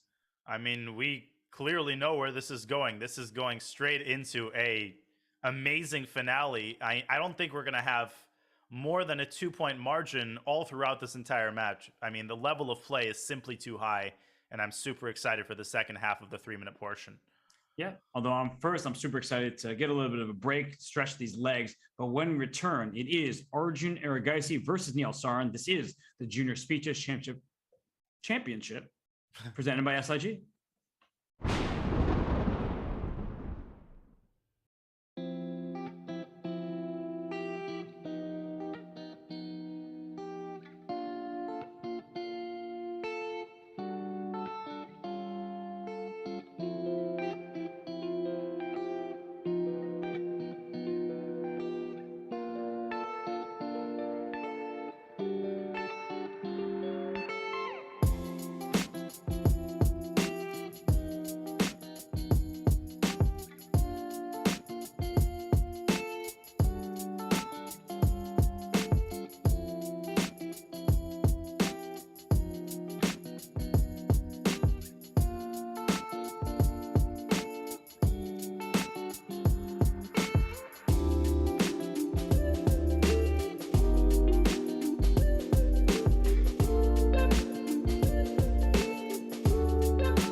Just earlier today, we saw her defeat International Master Irene Sikandar. That is, I am Bibisar Asabaeva, the Women's World Blitz Champion. She takes on International Master Danny Wrench, known as the Chief Chess Officer and frequent commentator for chess.com. That match is tomorrow. June 7th at 7 a.m. Pacific time. So Danya, that will be a really fun one. Bibisara showed that she is not to be messed with in the bullet. We'll see if Danny can keep pace. You will not want to miss it. I mean, any match involving Danny Wrench is unmissable, or you will be permanently banned from chess.com. You know, they're keeping tabs. So 7 a.m. Pacific, 10 a.m. Eastern. Make sure you are there, especially after Bibisara's performance today. I'm interested to see whether she can keep up that incredibly high-level play. And Robert, speaking of incredibly high-level play, we have gotten everything we could have possibly bargained for and more from this finals match. Right. And we have liftoff here. This is Nihal Sarin with the white pieces, and he goes back to his B3 system. So he continues to play like this, even if it's not objectively giving him an edge. I guess, Donna, he just feels comfortable in his typical repertoire. Yeah, I mean, I selfishly would have liked to see some 1e4 from Nihal, but it is very important in these matches to play, to stick to what you feel most comfortable with, and I think he feels that, you know, he's getting the kinds of positions out of which he can squeeze decent winning chances, and now they have at least something somewhat fresh. Right, you get Sicilian. We have, well, it's a pawn in E3, so you're like, what do you mean Sicilian? But it looks like a Sicilian. It could be a Maroczy bind style position, but instead of binding with the pawn, there's the bishop on F3, and I think that's good news often for white.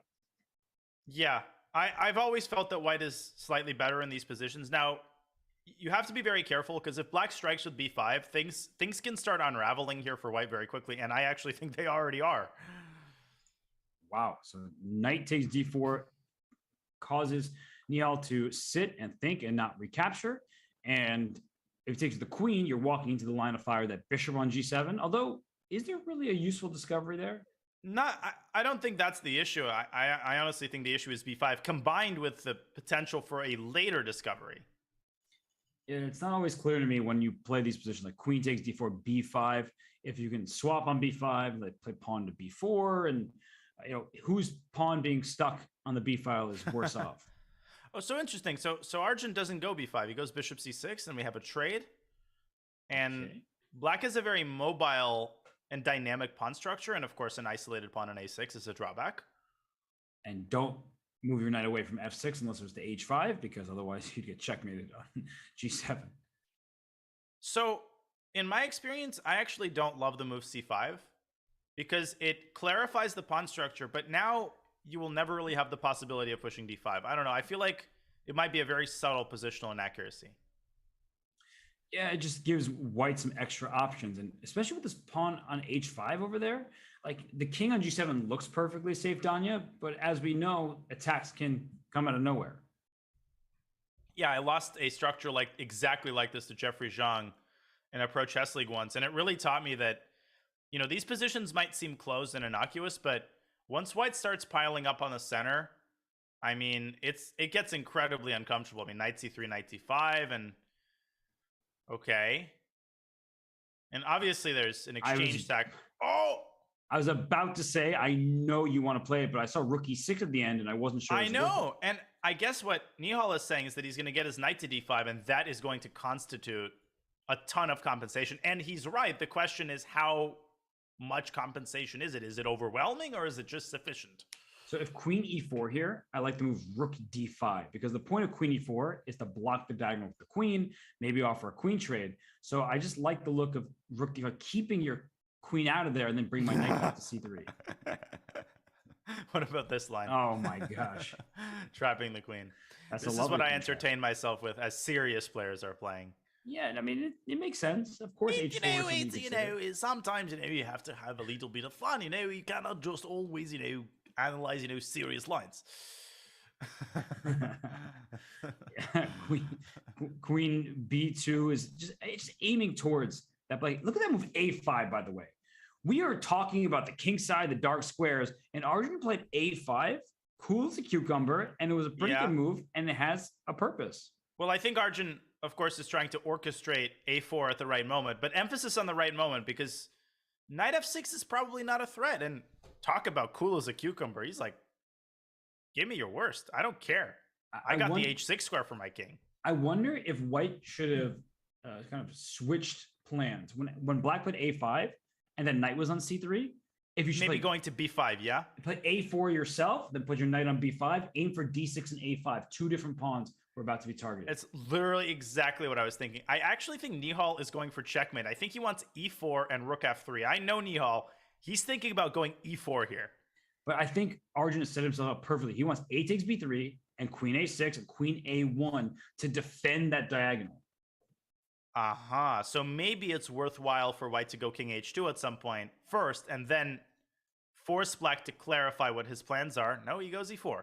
Yeah, a takes b3 for sure, right? But you could play rook takes b3. Oh, and try to get the rook around either to b6 or to b7.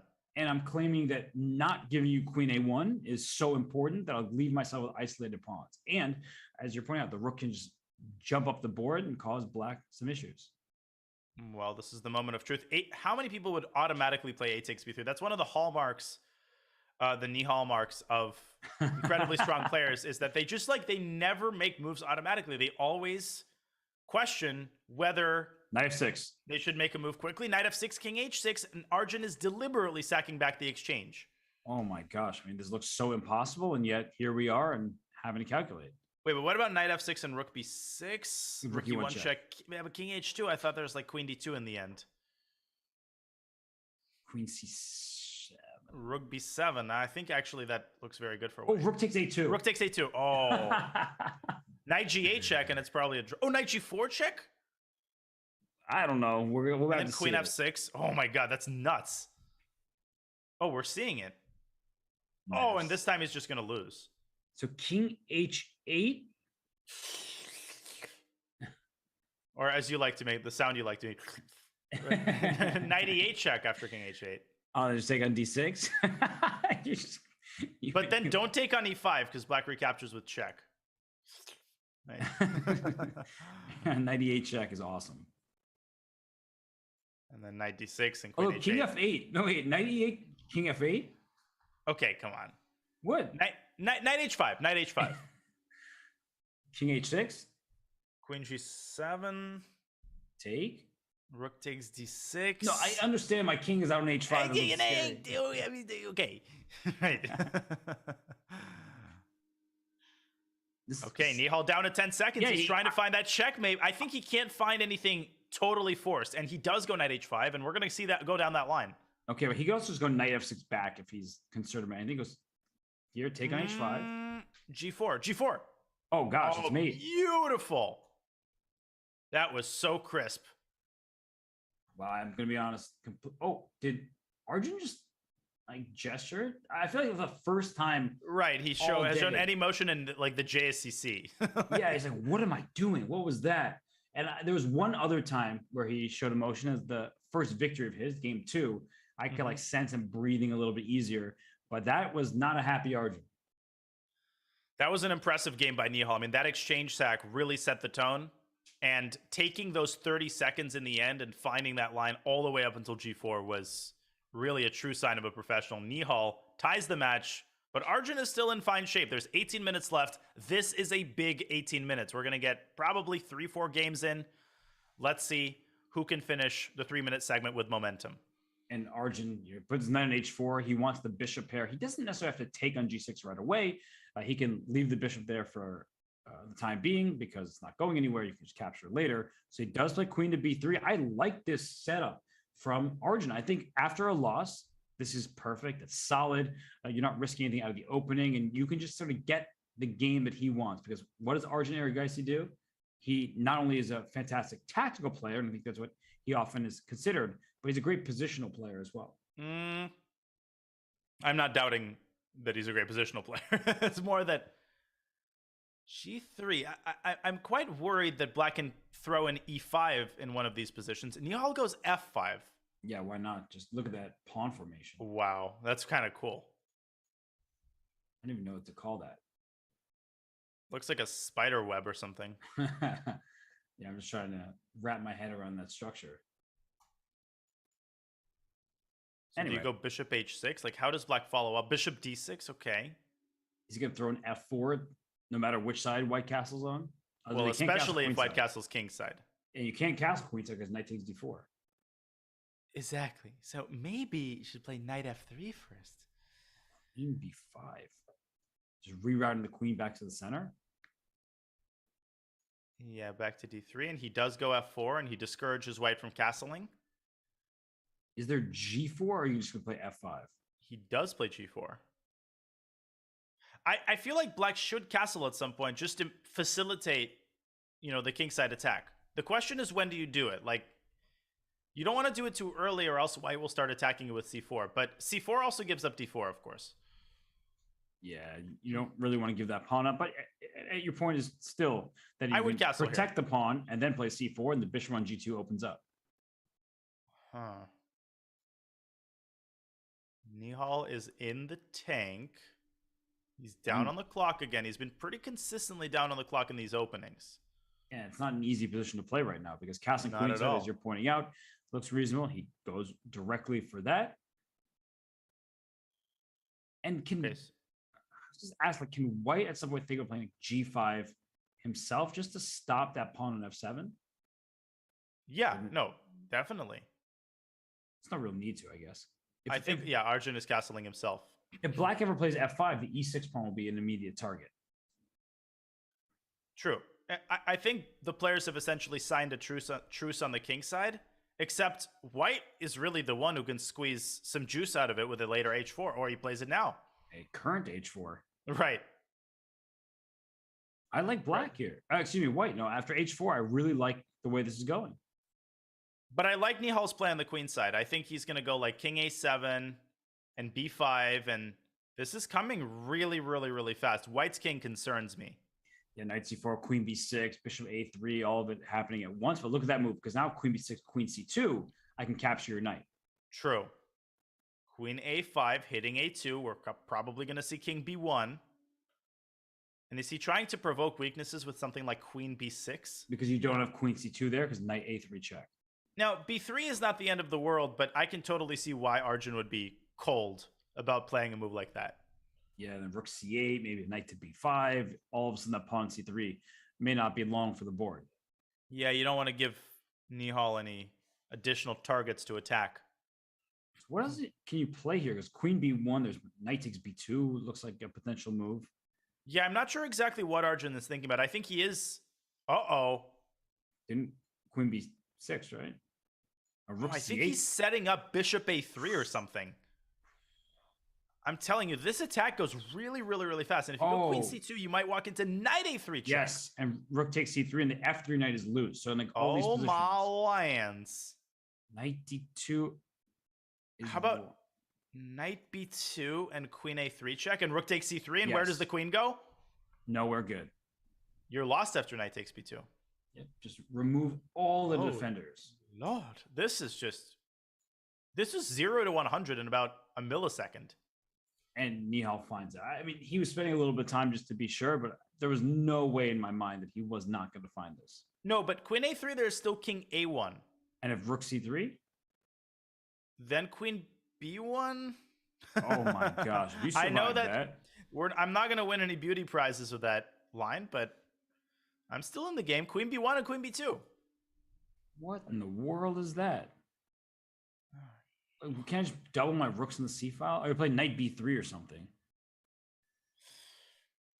I didn't sign up for this, but I'm trying to make the most out of the situation. Okay, queen b1 there, yes. Queen b2. Queen b2 is rook c1. You're gonna block with Knight b1. Yeah, that is ridiculous. I'm just rearranging my measly defensive forces. So okay, bishop b4. Yeah, no. bishop b4, rook c2, or rook takes b3 and bishop c3 kind of stuff. Everything, there's a problem. Well, bishop b4 threatens rook b3 and rook c1. Yes. But white can move the bishop. And then you play rook c2. You're a devil. What about bishop d3? Then still rook c2. Oh my lands, girl. Rook c2 and bishop c3. h5. Rook takes b3. A little bit too slow, Arjun. Uh-oh. And Nihal, with a crushing victory, jumps out to a 1-point lead. And this is a huge game right here.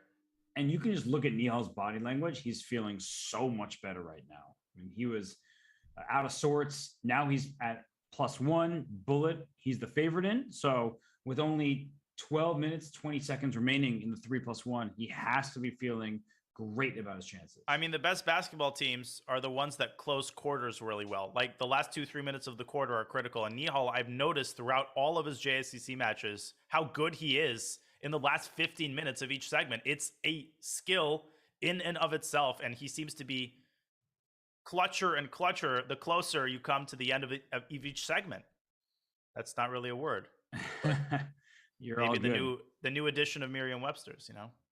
I'm just looking at this position and I'm like, well, is this really what you wanted? I guess for Nihal, he's going to poke and prod at those pawns on the queen side, and you can play rook d1, the d5 pawn is the target. And if black can't start trading off some of those weak pawns, then they're going to have to be defended. So black's going to be all tied down.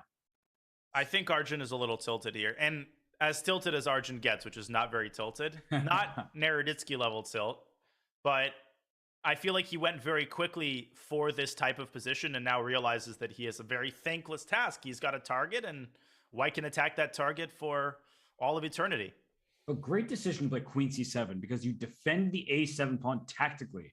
If queen took on a7 or queen takes now, rook a6 will trap the queen, or before rook a8 would trap the queen. So I really like moves like queen c7. Your queen was on e5 and looked perfectly centralized, but the queen side needs that queen's help.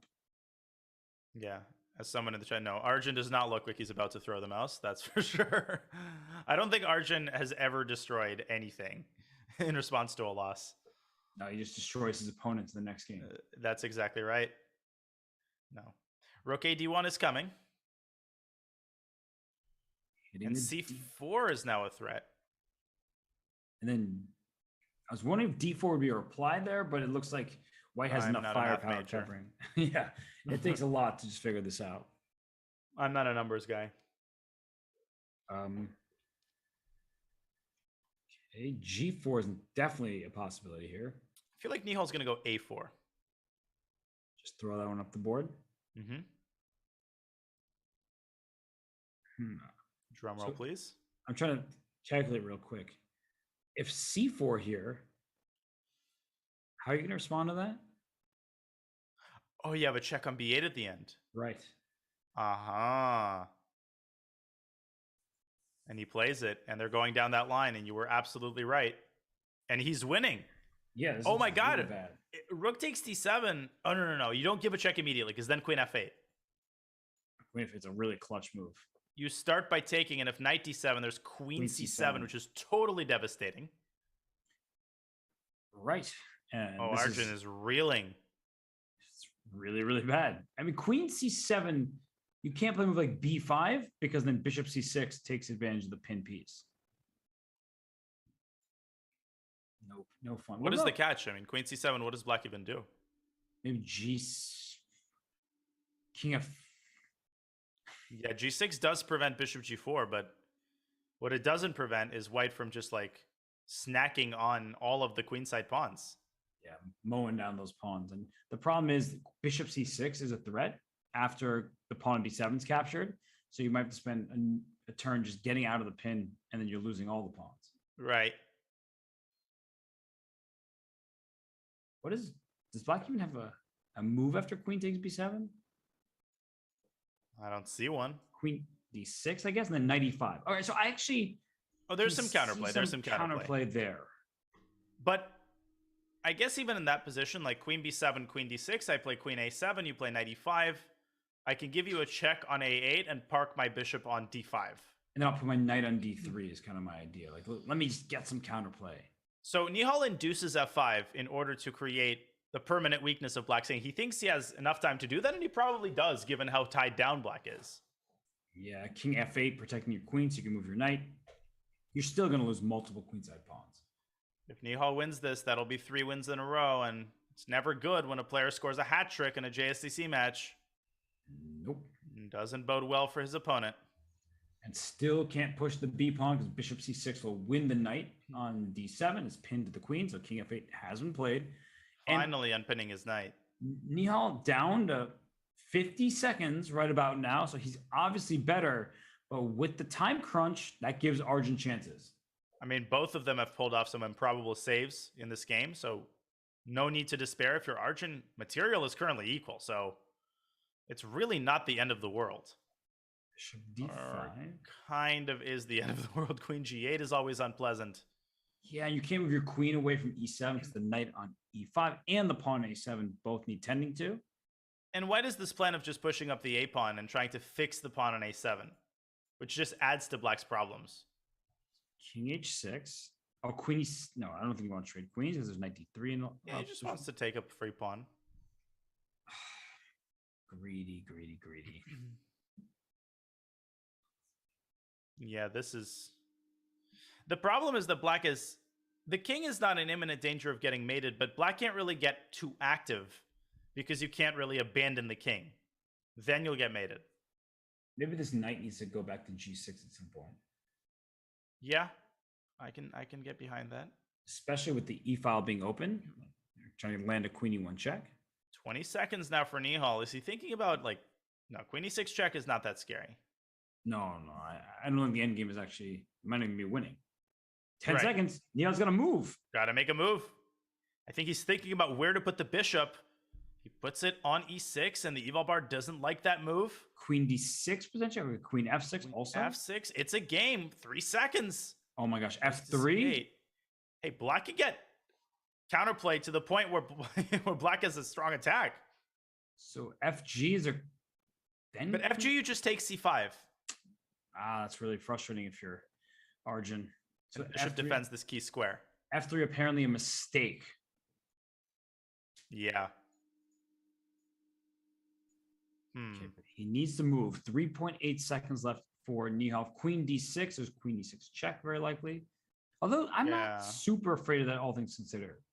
No, but this is completely winning because there are no penetration points. Like, you can't even cause any problems to the king. Queen f8 and f4 there. Oh, wait, trade? Knight Knight d3. d3. And then knight b4 after Oh! b3. He's managed to win the pawn on b2.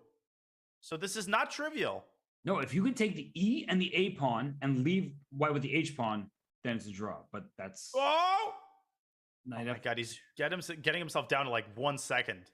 The knight's trapped. Okay.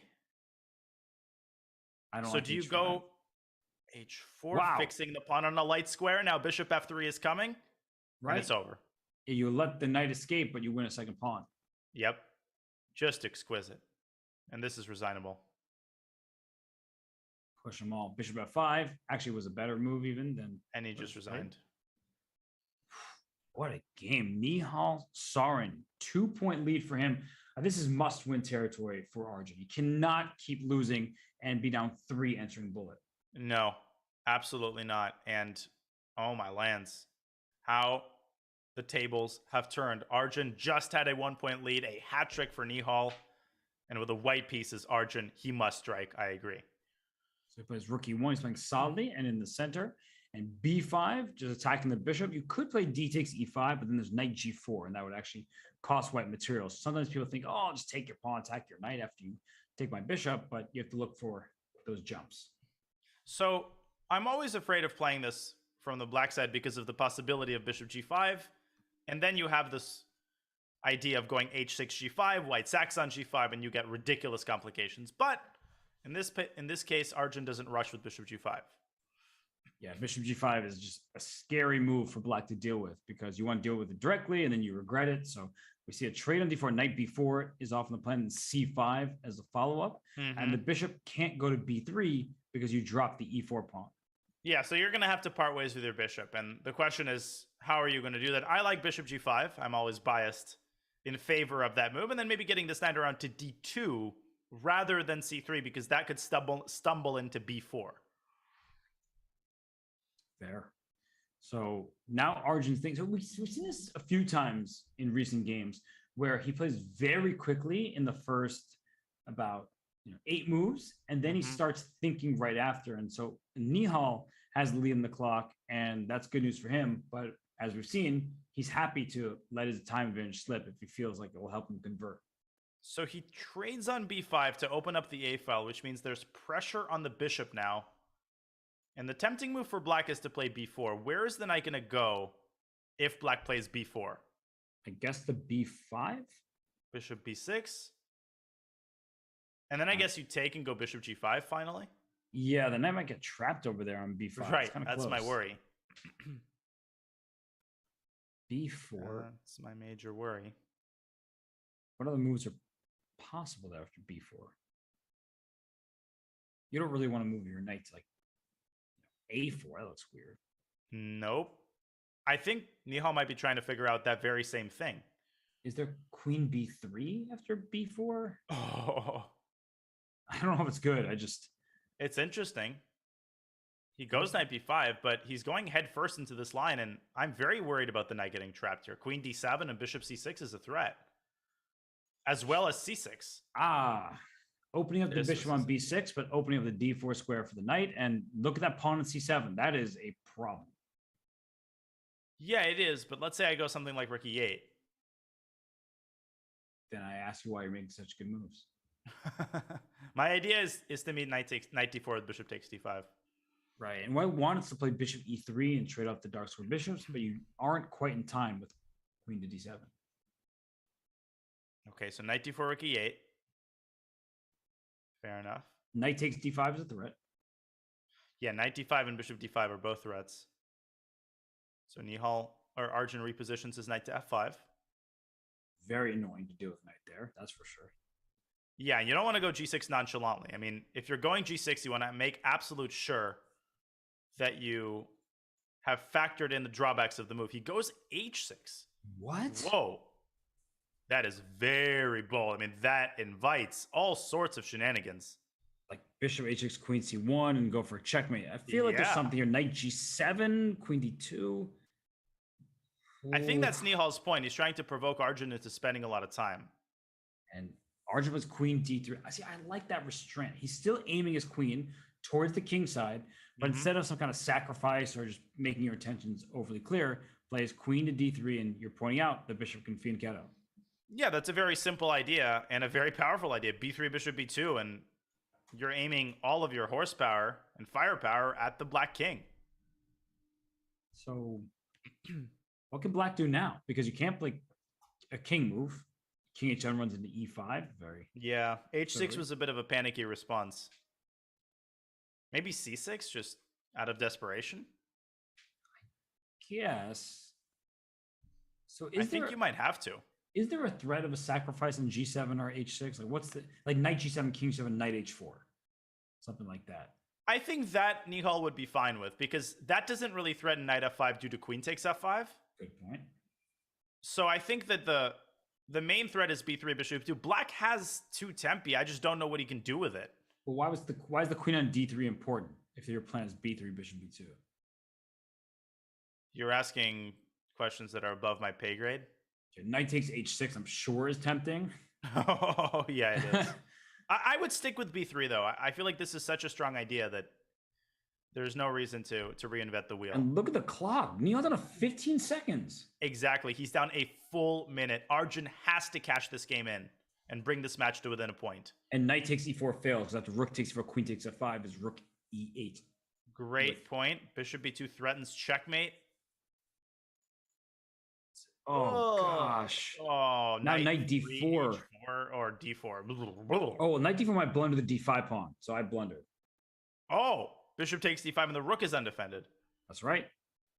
So maybe knight h4, knight g6, and he defends the rook and attacks the pawn.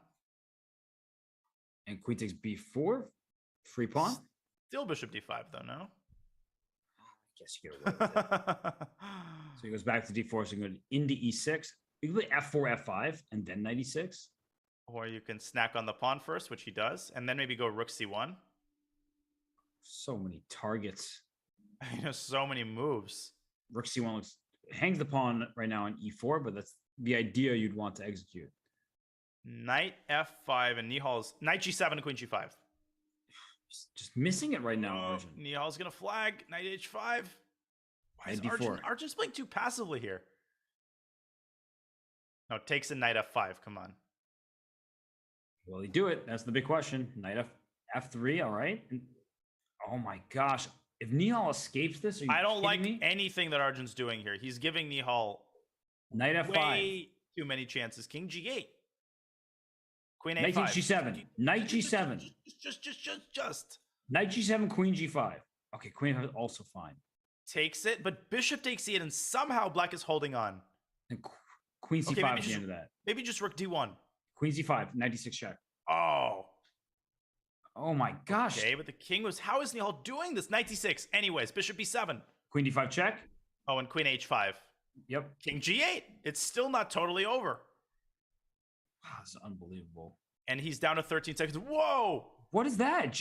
Knight f4. Oh my god! Queen G5? Knight Knight e2 check and gf. Oh my god! Gosh. How is Nihal surviving? Okay, Queen This F6. is crazy. Or Queen H5 check and Knight F5 is also. Yeah, but king g8. Oh my gosh, Queen. Oh my G6, god, there's a Queen G7. check on c7. Yes, and then it's turning around completely. Oh my god, I think it's a draw. Yeah, because the check on C7. Maybe check on h5 and take on h4. Queen F7. Are we seeing a draw by repetition here? We might. We are. Wow. Oh my god, what a save. Oh, and there you saw from Arjun again.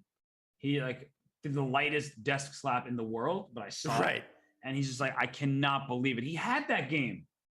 I mean, everybody's had that moment against Nihal, but knight takes g7 and queen g5 was by far the cleanest win. And again, once you miss that first one, every subsequent win is just a little bit harder and just a little bit more annoying to find.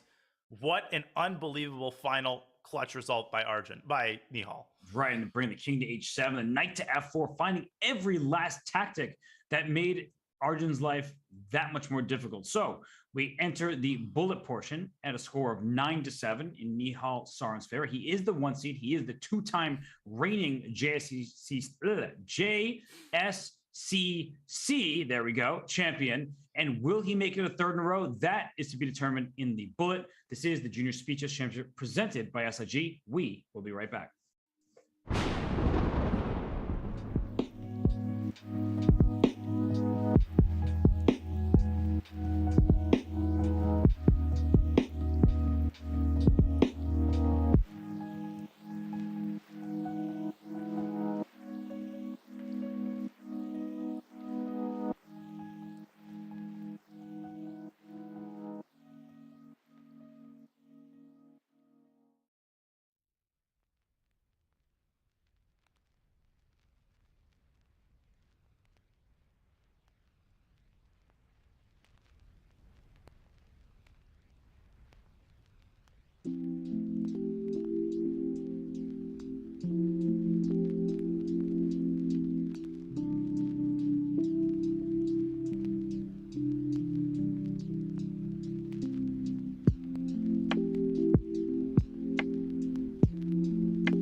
Classified trading is a game really that you're playing with competitors and basically every market participant in the world. My path, I came in as a poker player, but I think that the main thing that everybody has in common is a sense of competitiveness and interest in gaming and strategy in general. Yes, you can actually use gaming skills for your career and for something to do on a day-to-day basis.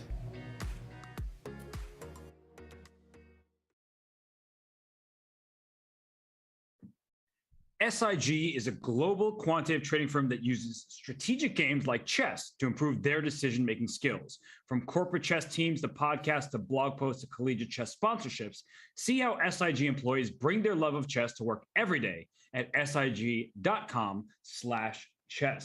And our question of the day, you have a chance at a diamond membership, is what chess skill do you think is most helpful to you at work, using theory or using intuition? Donnie, before I throw it over to you, I don't know opening theory. So for me, it has to be number 2, using intuition. Oh, I'm completely in the same boat. Opening theory is aggressively not my jam. So I'm going for 2. We're also about to get in the bullet portion where theory is out the window, as are the cool points.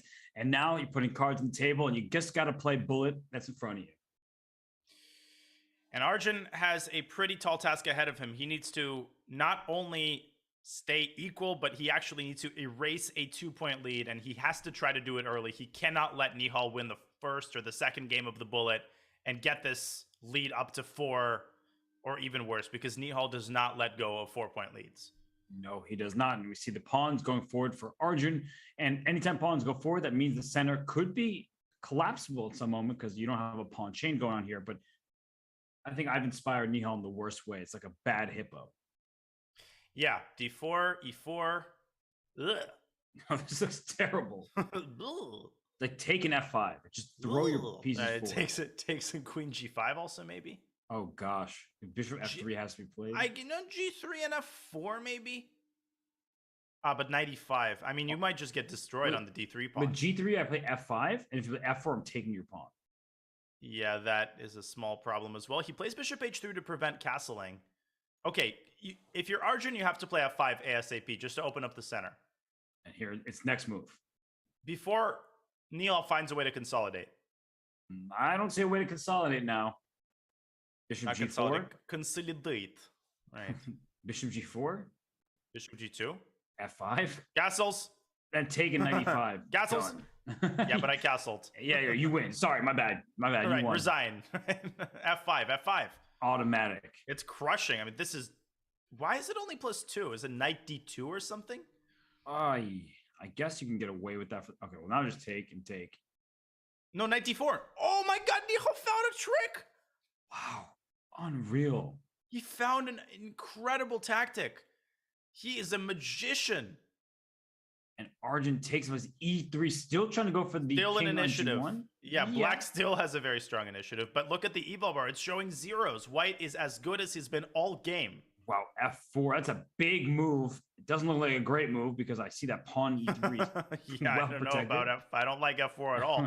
But I can understand why he played it. He's going to park his queen on E2. And it's going to be hard for black to make progress. White, on the other hand, A3, B4, Rook C1. He's got a lot of easy moves. It's a good bullet move. I can get behind that. And Rook C4 is coming. The D4 pawn is a little bit loose. And that knight, where's it going to go? Knight F5? So what? Where are you going to next? Yeah, nowhere. Rook C4 is coming. Maybe back to F6 goes the knight. Just to kick the bishop out? F3. Bishop F3, no problem. He plays it anyway. Argument made for knight C3? Like just to give up a pawn to get obstacle to bishops, but instead playing there. G5 is probably what he's looking at some point. If Nihal wins this. No way, but maybe. G5 is coming. But it feels... I feel like Arjun's just over-preparing stuff here. Okay, just A6 and... Queen A4? What's wrong with Queen takes A4? He finally goes G5. Was I like it. Not hanging over there on A4? No, but D4 was hanging. Oh, of course. So D4 is now well protected. Nihal might want to go G4, and he's trying to worm his way into these weak light squares. Queen takes F5. There's probably some discovery. Takes B7. Well, now F5's hanging. Definitely. Although D4 is again hanging. Oh, and then Queen takes C2 at the end of the line. Oh my god. Oh, knight's coming around to e5. So it's actually very unpleasant for white all of a sudden. Oh, rook takes in d3. No, Oh, you can't go d3. It's a legal thought move. about that. Two grandmasters. Oh, Nihal Whoa. drives the king out. But Queen where is A- he going from here?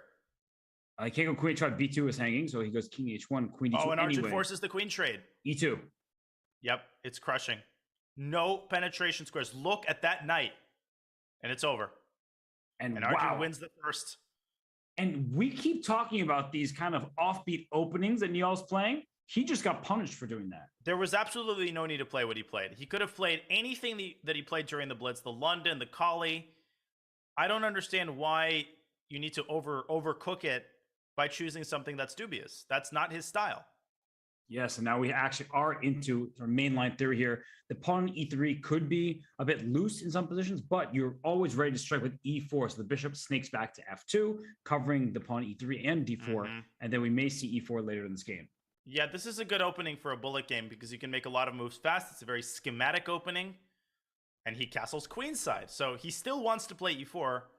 He just wants to combine it with an attack on the king side. And Nihal, he wastes absolutely no time. And bishop f2, just trying to protect d4 so e4 becomes possible. But as you're indicating, that black can start focusing all of his attention on the queen side, and that could be an issue for white to deal with. a5, h4, just classic king side and queen side attack action. But white's attack is going to make more contact with black's pawn. h5 is going to be really hard to deal with. And you can't play h5 yourself. I mean, you can, but bishop takes g6 already has to be looked at. h5. Ooh. This is looking really bad. Okay, so h takes g6, I think you can start with. And then sack on g6, right? Although maybe there's no need. Maybe you just go knight a4 for the sake of playing practically and not risking. And you just claim that the pawn structure is bad for black because this pawn c6. More or less. Okay, I'm going to back you up on this one. So c5 is clearly what black's aiming for. Is there a move like knight f4? Oh. And then you want to use that pawn as a battering ram. That's right.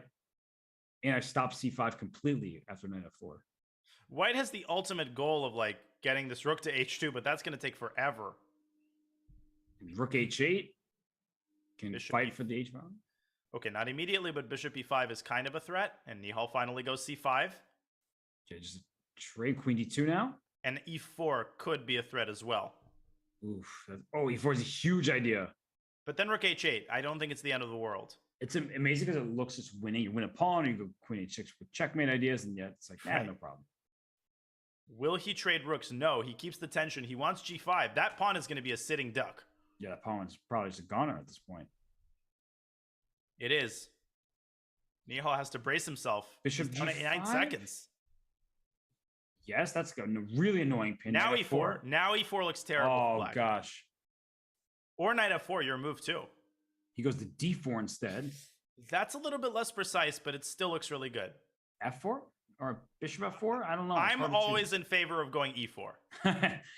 You haven't been asking about that for long. Oh, Yeah, my but gosh. I think Bishop he's f6. had that for like a million times. Bishop f6, king f6, and you can't take on d5 because queen c2, queen c1, back ring checkmate. e4. Now he goes e4, knight e4, rook e4. Yes. Oh, but take now if oh, e5 check, and then take and on rook d5. d5. But it's not that clear.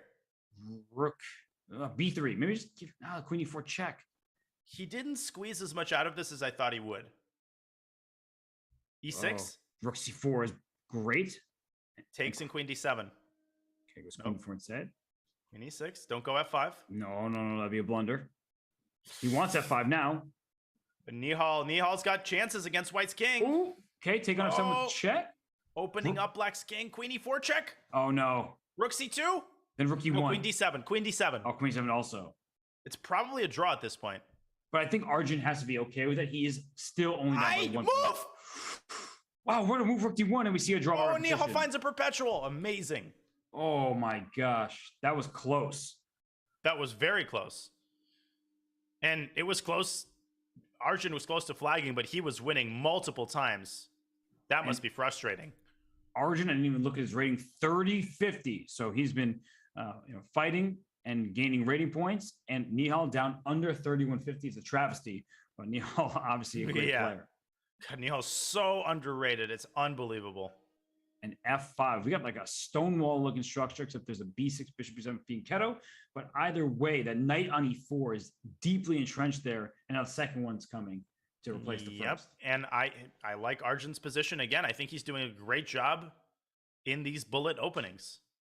Yeah, the stone wall, right? The way to beat the stone wall, taking over some of the dark squares, it's a long story, so it's not easy to punish in a bullet game. But I thought Arjun might have wanted to include a6, because now CD and bishop a6 gets rid of this very important bishop. Okay, never mind. No, you definitely are raising a fair point, but actually CD5 made bishop d5, and that's why he hasn't done it yet. But look how much tension there is here. Tons. CD, ED, BC, BC. DC, BC. You're creating a new band for me. Thank you. Right. AC, BC, DC, EC. Rook c8. Still 20 minutes, 30 seconds remaining in bullet. Plenty of time left. Rook e8. So it's interesting. He put the pawn on b3. I thought he might have done well to put the knight on b3, but now maybe he wants knight b1, knight c3. Then go after the d5 pawn. Is there bishop e5 for black? And he plays it just to take away knight c3. Yep. Okay, knight back to d2. So what's the plan here? So the knight can come to e4 for black, but then d5 is loose. So that's why he plays rook d8 first, giving himself that option. Now, queen e4 is also possible. Rook dc1, doubling up on the c-pawn. Now I kind of like Nihal's position. Yeah, it's starting to feel a little bit uncomfortable for black because all these holes there, and the hanging pawns could be a target at any moment. Knight takes g3. Knight d2. Oh, counterplay, and there's a check on h6 if you need it. He just goes like this with d4. That's probably a smarter. No, but this or not. But the king is wide open. You just take it. What's the idea? Takes. I guess you win a pawn as white. It's queen e1. He wanted queen e1 check, but there's a larger problem that the black king is incredibly weak. Right. And that to me is the more worrisome issue. Also, now you're just winning the pawn d4 and keep everything. Just tuck your king on h2 maybe. Yeah, queen h4 check and trade queens. But why rush that decision? It's not like the black king is happy to be there. Mm-hmm. Okay. Goes queen f4. Queen g5. Oh, but trading rook d7 might be the plan. Yeah, you have to go back. Nihal has to be careful not to miss an inopportune check on the first rank. Queen e1 doesn't do anything. Well, rook c1 and queen e1 is Queen d2. Okay, it's queen h4 mate. Queen f8, not a move you want to play ever, and especially when you're getting checkmate on the board. Okay. And that's a big win for Nihal. He pushes the lead back up to 2. That's what it was at the start of the bullet. We've got 18 minutes to go. And now we see in Alyekin, and we got the 4 pawns attack. Okay, Arjun rolling out the theory here. He's ready to throw those pawns forward and then just try to attack the black king. It still remains in the center. And these positions can be cramped for black, but also hard to punish. Yeah, and again, black can have a lot of moves quickly. And white can get overextended in the center really, really easily if you're not careful. Like bishop b3, bishop g4 is often played to pressure the knight. Okay, f6, that's the main line. Challenging the center here. Queen d2 now. I feel like you've played this exact position before. Yeah. I had this against Ray Robson in the first round of the US Championship. And h3 is okay. Black tries to go e5 in some of these positions, but Arjun has actually handled this very accurately. And he's better. He's got a strong center, better pawn structure. And he's also just, keeping pace on the clock, more or less. Nihal trying to poke and prod at the queen side, but he's worse. And queen coming to g3 is very, very nice. Watch out for knight to e5. That's going to be a pain. To put it mildly. And bishop f4 as well. C7 pawn, such an easy target. Nihal burning a lot of clock here, and he has to go back to c6. Maybe doubling rooks on the d file would be interesting. I like your bishop f4 idea, so that's what I was going to still aim for, but d4 has been loose, and that's why bishop d3 first. Now knight e4, but the knight comes to f5. Knight f5 doesn't scare him, apparently. Queen E1 just defending, and you don't even want to take the bishop on F6. Knight C5 is the threat. Oh, great point. Now knight E5, but maybe bring the rook back to D1 first. Rook E1. So same idea, just make sure there's no rook takes F1. Your king has to be dragged towards the center now. Knight E5. Nihal's incredibly passive, but he's very solid here. It's not that easy to break down Black's defense.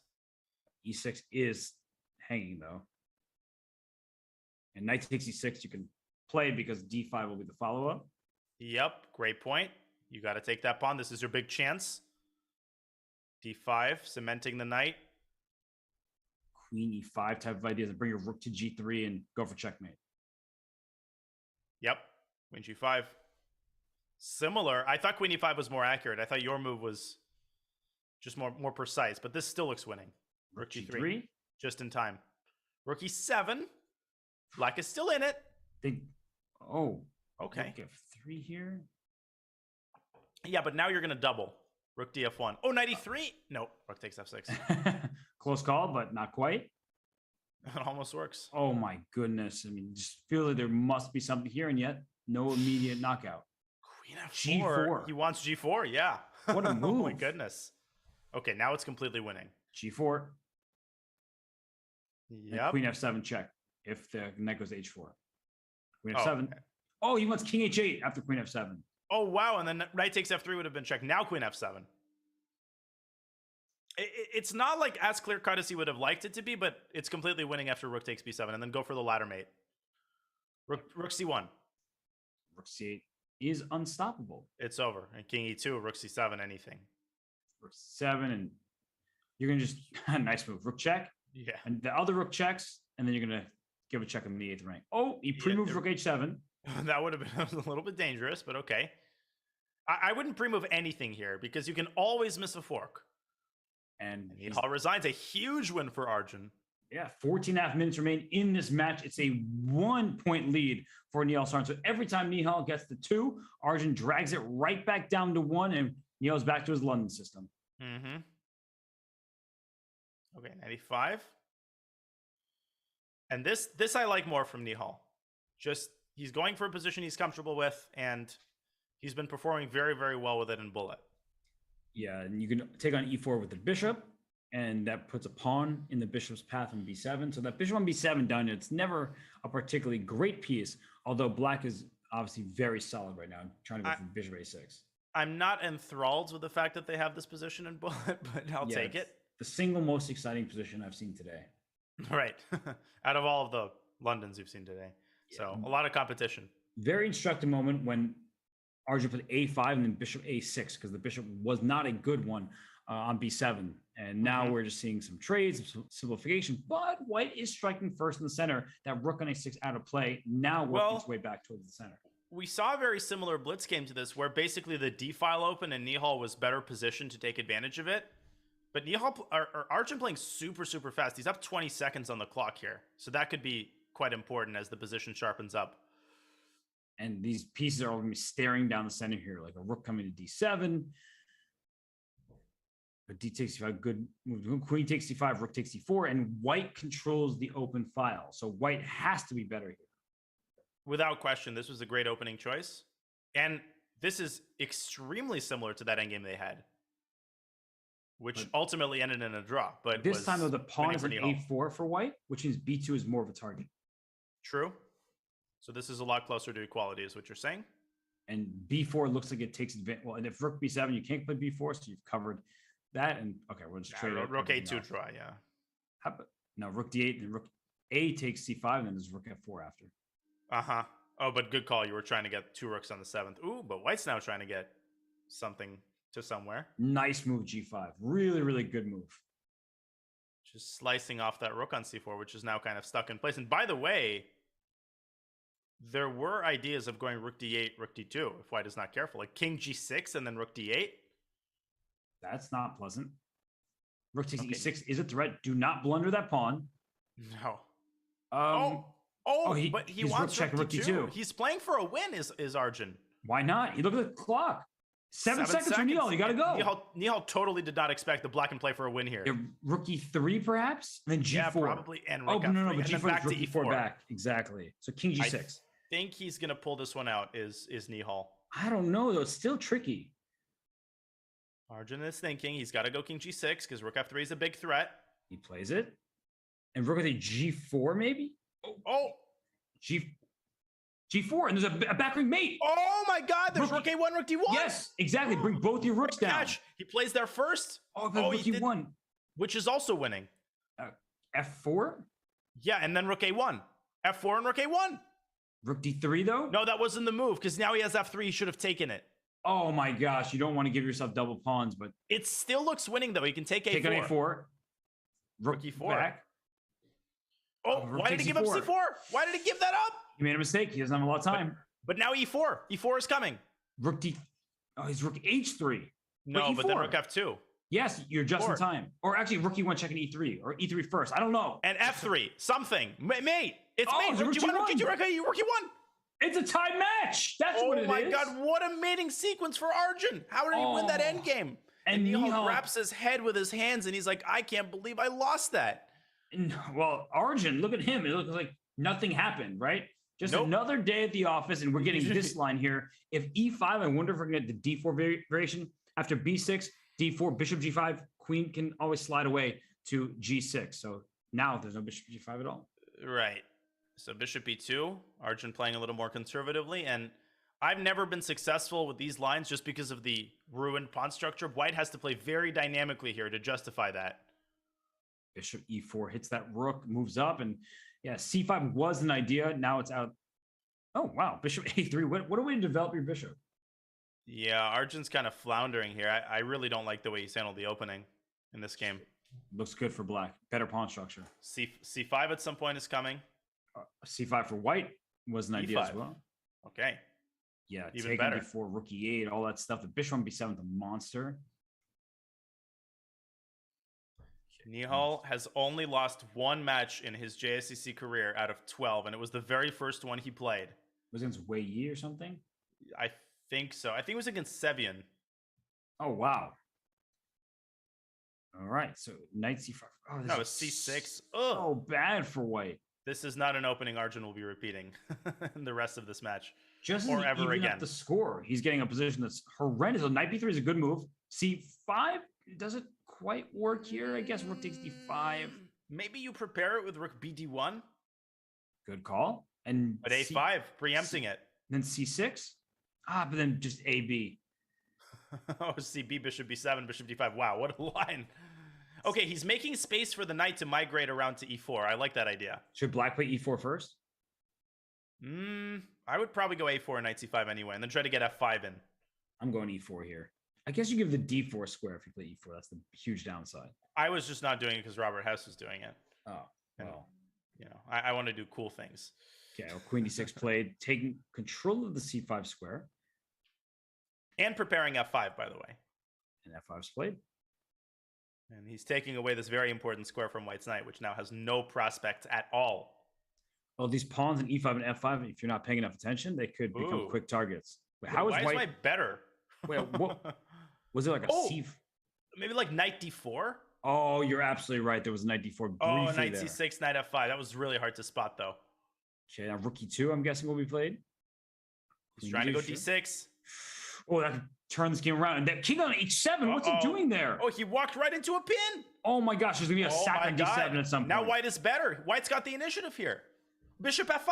He blotted again. He's going to lose. And he looks up in just absolute disbelief. Oh my God. I mean, this is what Nihal does to other people. He's like, this isn't supposed to happen to me. Not at all.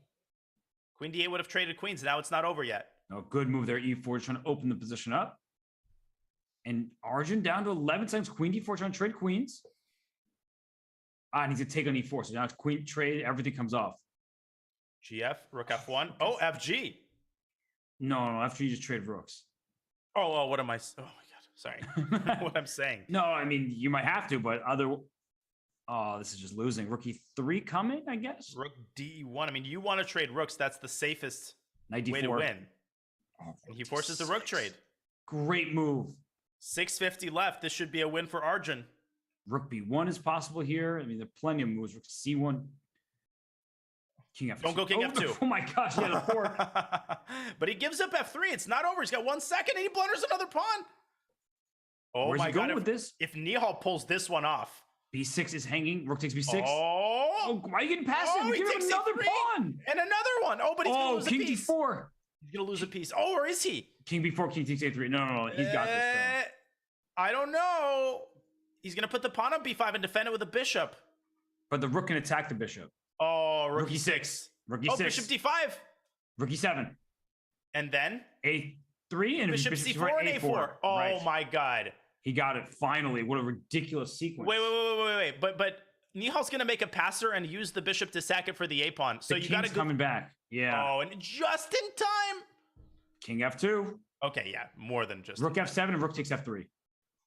Why allow G3? I guess Okay, it doesn't really matter. He just keeps pushing the pawn, but Oh 5 my minutes. god, and Arjun leads the match by 1. Can you believe that? 3 in a row. right after Nihal took a 2-game lead, Arjun storms back with a 1-point lead of his own. And look at this. Now we have exchanged Frenches. What is Nihal doing? He needs to win.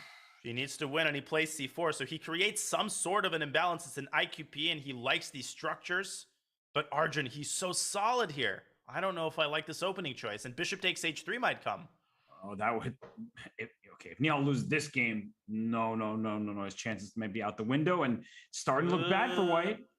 He's just tilting the opening phase. He's getting regularly worse positions with White in the bullet segment. That's Right, very uncharacteristic. The knight coming around to C5 or to B6. And Look how solid Black is. No weaknesses, no targets. He has to challenge Arjun in the opening. knight C5 going... B5? Where's that queen going? H4. B5 almost traps. I guess there's... The queen just run away, but... Now the other knight's going to come to E4. Why not? Don't mind if I do. His knight going back to D6. How many knight retreats have we seen in this match? Yeah, he's taking a page of like Bibisara's knight D3 in her match, which was like 5 years ago, also known as This Morning. Yeah, feels like a lifetime. So Nihal has made some progress here. He's got the bishop in the center. It's still very solid for Arjun though, so he can't be unhappy. C7 not falling because rook takes C2. And the queen is overloaded. Although queen C7. I think he wants the bishop on D6. He wants to get rid of this very pesky bishop. Queen takes C7 here. He's going for it. Wait a minute. Bishop F6? F6? Oh my goodness. F6? You're so focused on the trades, the hanging rook on E2. Oh my god. He has to resign. He needs to resign right now. Resign. Yeah, he has to resign. He has to resign. Absolutely. Because if he plays this for another minute and a half and loses, he's going to lose the match guaranteed. But he's got some chances here. It's not totally over. So I get why he's playing this. Because Queen F7, you trade and play D7, that would be a blunder. Okay, we see why that's happening. Okay, but Arjun's taking his time. He has to move his king, but then, oh, what a move. Wow, that's a game What a ender. move. Now That you is a game resign. ender. Resign. 3 minutes, 15 left. Even with that time, you might not make it.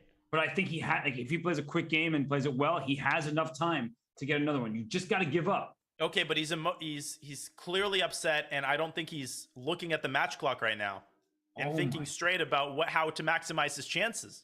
Wow, what a comeback this has been. And if you're Arjun, you're basically half stalling this and trying to prolong the game. Yeah, because if you win this, you win the match. Yeah, you almost want to like pretend like you're struggling, keep that going, keep the match clock ticking. He can still resign. He still has enough time to get off 2 games. I don't know. Not now with 2 minutes and 35 seconds. I think he's kind of burnt that bridge. He's in too deep, and he's up down to full piece. I can't believe Nihal didn't resign this. So what's he going for here? Rook C7? No, he doesn't have anything. It's over. He can still resign. Is he? Still time. Here? What is he doing? Why is he not resigning? He's not thinking straight. He's completely not thinking straight right now. If he somehow survives this game, that would be absurd. Well, to be honest with you, that's like chucking a full court shot when you've got 10 seconds left on the match clock and making it. We'll be incredibly impressed, but that would still be the wrong decision. Wow, I mean, he's just like using all. Even if he draws this game's gonna last like another 2 minutes. So he resigned. Oh my god, that was such a bad call. And now he's gonna play instantly to win this. Yeah, and this match is locked in for Arjun. If Arjun makes 40 moves, he can basically stall it out guaranteed. Oh, bishop b2? No. No. C3? Can Nihal win this in a minute and a half? And I think he's kind of resigned himself mentally. Yeah, no, he's in just absolute shock right now. He was up by 2 points.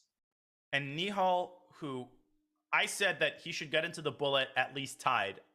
This is his time control, the one where he's killed people. I can't believe what Arjun just... Oh, bishop d6, and he's going to lose this one too. Yeah, no, the match it's over. Done.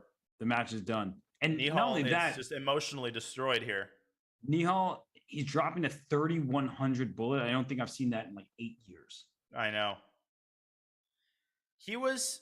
I can't say that he was off all match, right? He was playing pretty decently throughout the match, but man, his bullet today was just off. And these two, Arjun Erigaisi, what a performance. Yeah, these two are good friends, and it's going to be bittersweet for Arjun Erigaisi, but it's, you know, the time for Nihal Sarin. He's won 2 in a row. He looked like he's well on his way to his 3rd straight JSCC title. And Arjun Erigaisi proving that 2690 FIDE classical rating, his successes in over the board, blitz, rapid, and classical. I mean, he's obviously here to stay. And so it's a deserved victory for him. Now, you could sense from the very beginning that this was not going to be a blowout. Arjun, he was ahead after the 5-minute portion. He was competitive in the 3-minute portion. But once Nihal jumped out to that 2-point lead with 16 minutes left in the bullet, you thought it was basically in his pocket. It was not to be. A 3-game winning streak by Arjun, and then he won a 4th, and now he's going to win a 5th for the title. It's over. And Nihal resigned simply. He resigned. The match is over. Arjun Erigaisi, look at that. For the first time, he cracks his knuckles. He has moved. His position is no longer the same, but he has earned his spot into the Speed Chess Championship. Congratulations to Arjun Erigaisi. An incredible result. I think we can call this an upset, and that is not a knock at all on Arjun's playing strength, which is monstrous. But Nihal Sarin, he has made a name for himself as the demon of chess.com. He has won 2 JSCC crowns, and Arjun Erigaisi coming in here down by 2 with 16 minutes left and putting together an unbelievable last stand to take the JSCC crown. What a performance. And the matches throughout this entire event have been close by the final score for Arjun Erigaisi. Doesn't matter how you win them as long as you keep doing so. There are no more matches to win. He is our junior speed chess champion. We will bring him in for a post-match interview. This is the Junior Speed Chess Championship presented by SIG, and Arjun Erigaisi is your 2022 winner.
And we are joined by the 2022 Junior Speed Chess Champion, Arjun Erigaisi.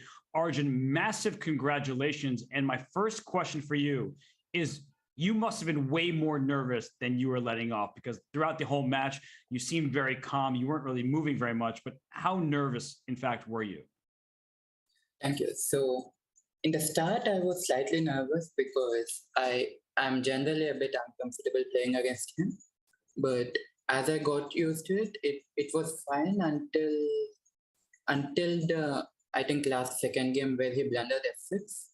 And after I got this f6, I was very, very nervous. But I managed to keep my cool. And also, he couldn't really play on because the match clock was ticking and reasoning was also not good enough to get him 2 games. So it was a bit unfortunate for him, who had a 2-point lead. Yeah, that was an incredible comeback. Arjun, you played very well in all 3 segments, but of the 5, the 3 and the 1-minute segments, in which are you most proud of your play? I think that would be 1+1. 3+1, I was quite unhappy with the way I was playing. Even in the first segment of 3+1, first half of the 3+1 segment. Although I did maintain my lead or get some lead, I wasn't really happy with my quality. But 5+1, I thought it's okay, and I think 1+1 is something that I can be very proud of. And Nihal is one of the absolute best bullet players on the site. So when you were trailing by 2 points in the bullet, how did you manage to make that comeback and even win by a full 3 points yourself? So since the beginning, I had only one thing in mind. I just told myself that I have to win because I have no other option to win. And I think my will played a better role than my moves. Yeah, that was, it was amazing all around. A quick question about openings, Arjun. Were you surprised at Nihal's opening choices throughout the match? And do you feel that his opening choices gave you the kinds of positions that made you comfortable, like all the London systems and the collies? What did you think of that during the match? Yeah, it wasn't really a surprise because especially in online chess, he mostly plays this NFT BT for London and Hosky. So I think we both were pretty comfortable, especially in his white games. He was getting the kinds of positions that he would enjoy playing, slide, edge, and push. And I did not really mind those positions either. But I think with white, I wasn't getting the best of positions, especially in these E4, E5 structures. So I was just shuffling around. And you know Nihal very well. I assume he's a good friend of yours, training for the Olympiad and all that stuff. So how much time have you spent with him? Is he one of your better friends? Oh yeah, he's definitely a very good friend of mine, and I always feel very uncomfortable playing against him in classical, rapid, every format. But since it's a match, we could not really do anything, and we had to play it out. So. Final question from me, Arjun. What's next for you in over-the-board chess? I'll be playing in a French league. It starts on 9th of June, so I'll be leaving tomorrow. Okay, well, we're going to wish you luck with that. But I also have one more question, because the Olympiad is in India. The preparations must be underway, both for you and the rest of the Indian team. So how excited are you to play in Olympiad on your own home country?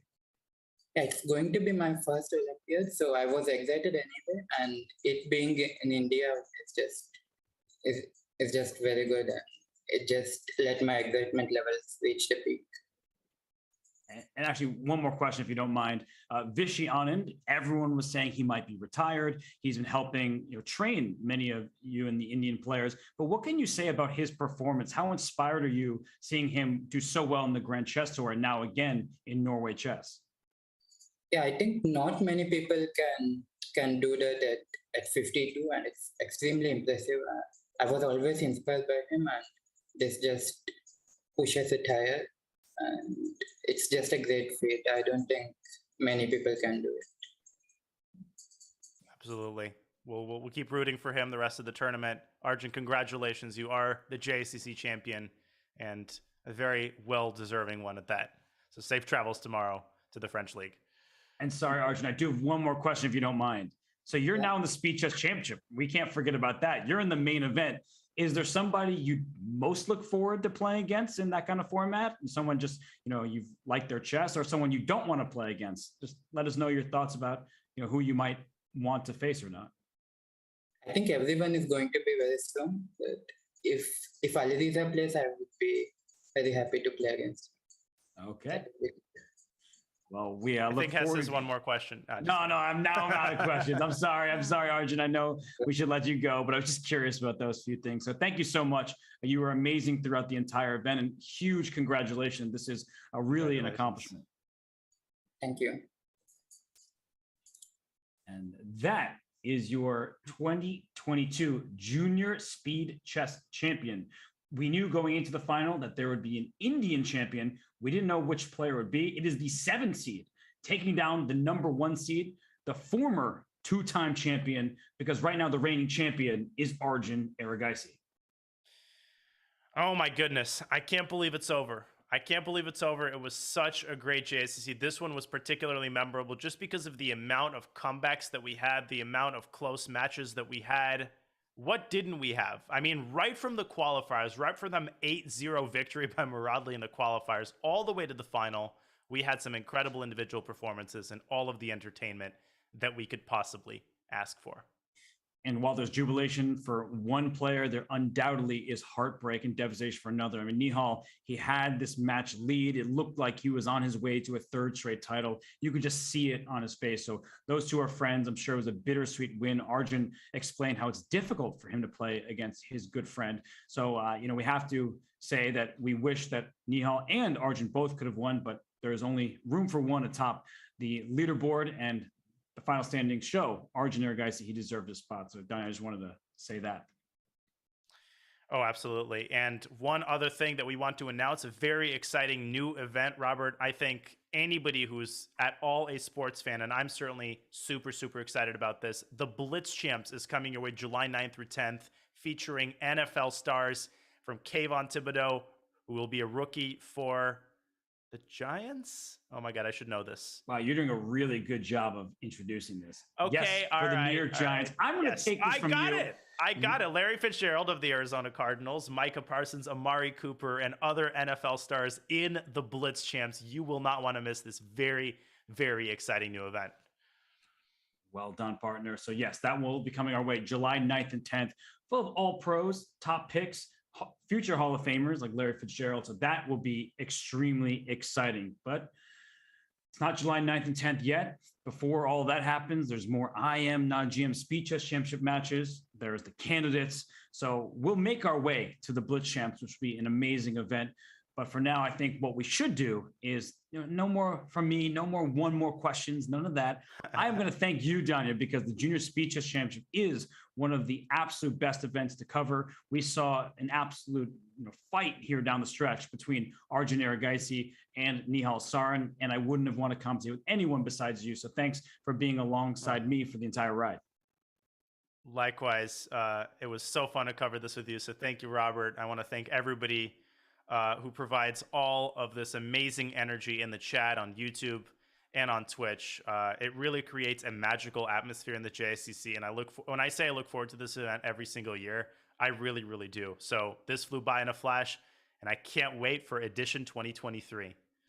It will certainly be great. We want to thank Susquehanna International Group one more time, SIG, for being great sponsors for this event, making it possible. And thank everybody who has watched. We really appreciate your continued support, your viewership, and we hope that we've helped you learn a little bit in addition to have fun while watching these great players participate. But for now, we really are going to say goodbye. We are going to send you on to Norway chess coverage. Magnus Carlsen, Vishy Anand, the rest of the field. It's an exciting event, so we will send you over there. So enjoy the rest of your day. Continue watching chess. And on behalf of myself and Grandmaster Jen Naroditsky, we'll see you soon. Classified trading is a game really that you're playing with competitors and basically every market participant in the world. My path, I came in as a poker player, but I think that the main thing that everybody has in common is a sense of competitiveness and interest in gaming and strategy in general. Yes, you can actually use gaming skills for your career and for something to do on a day-to-day basis.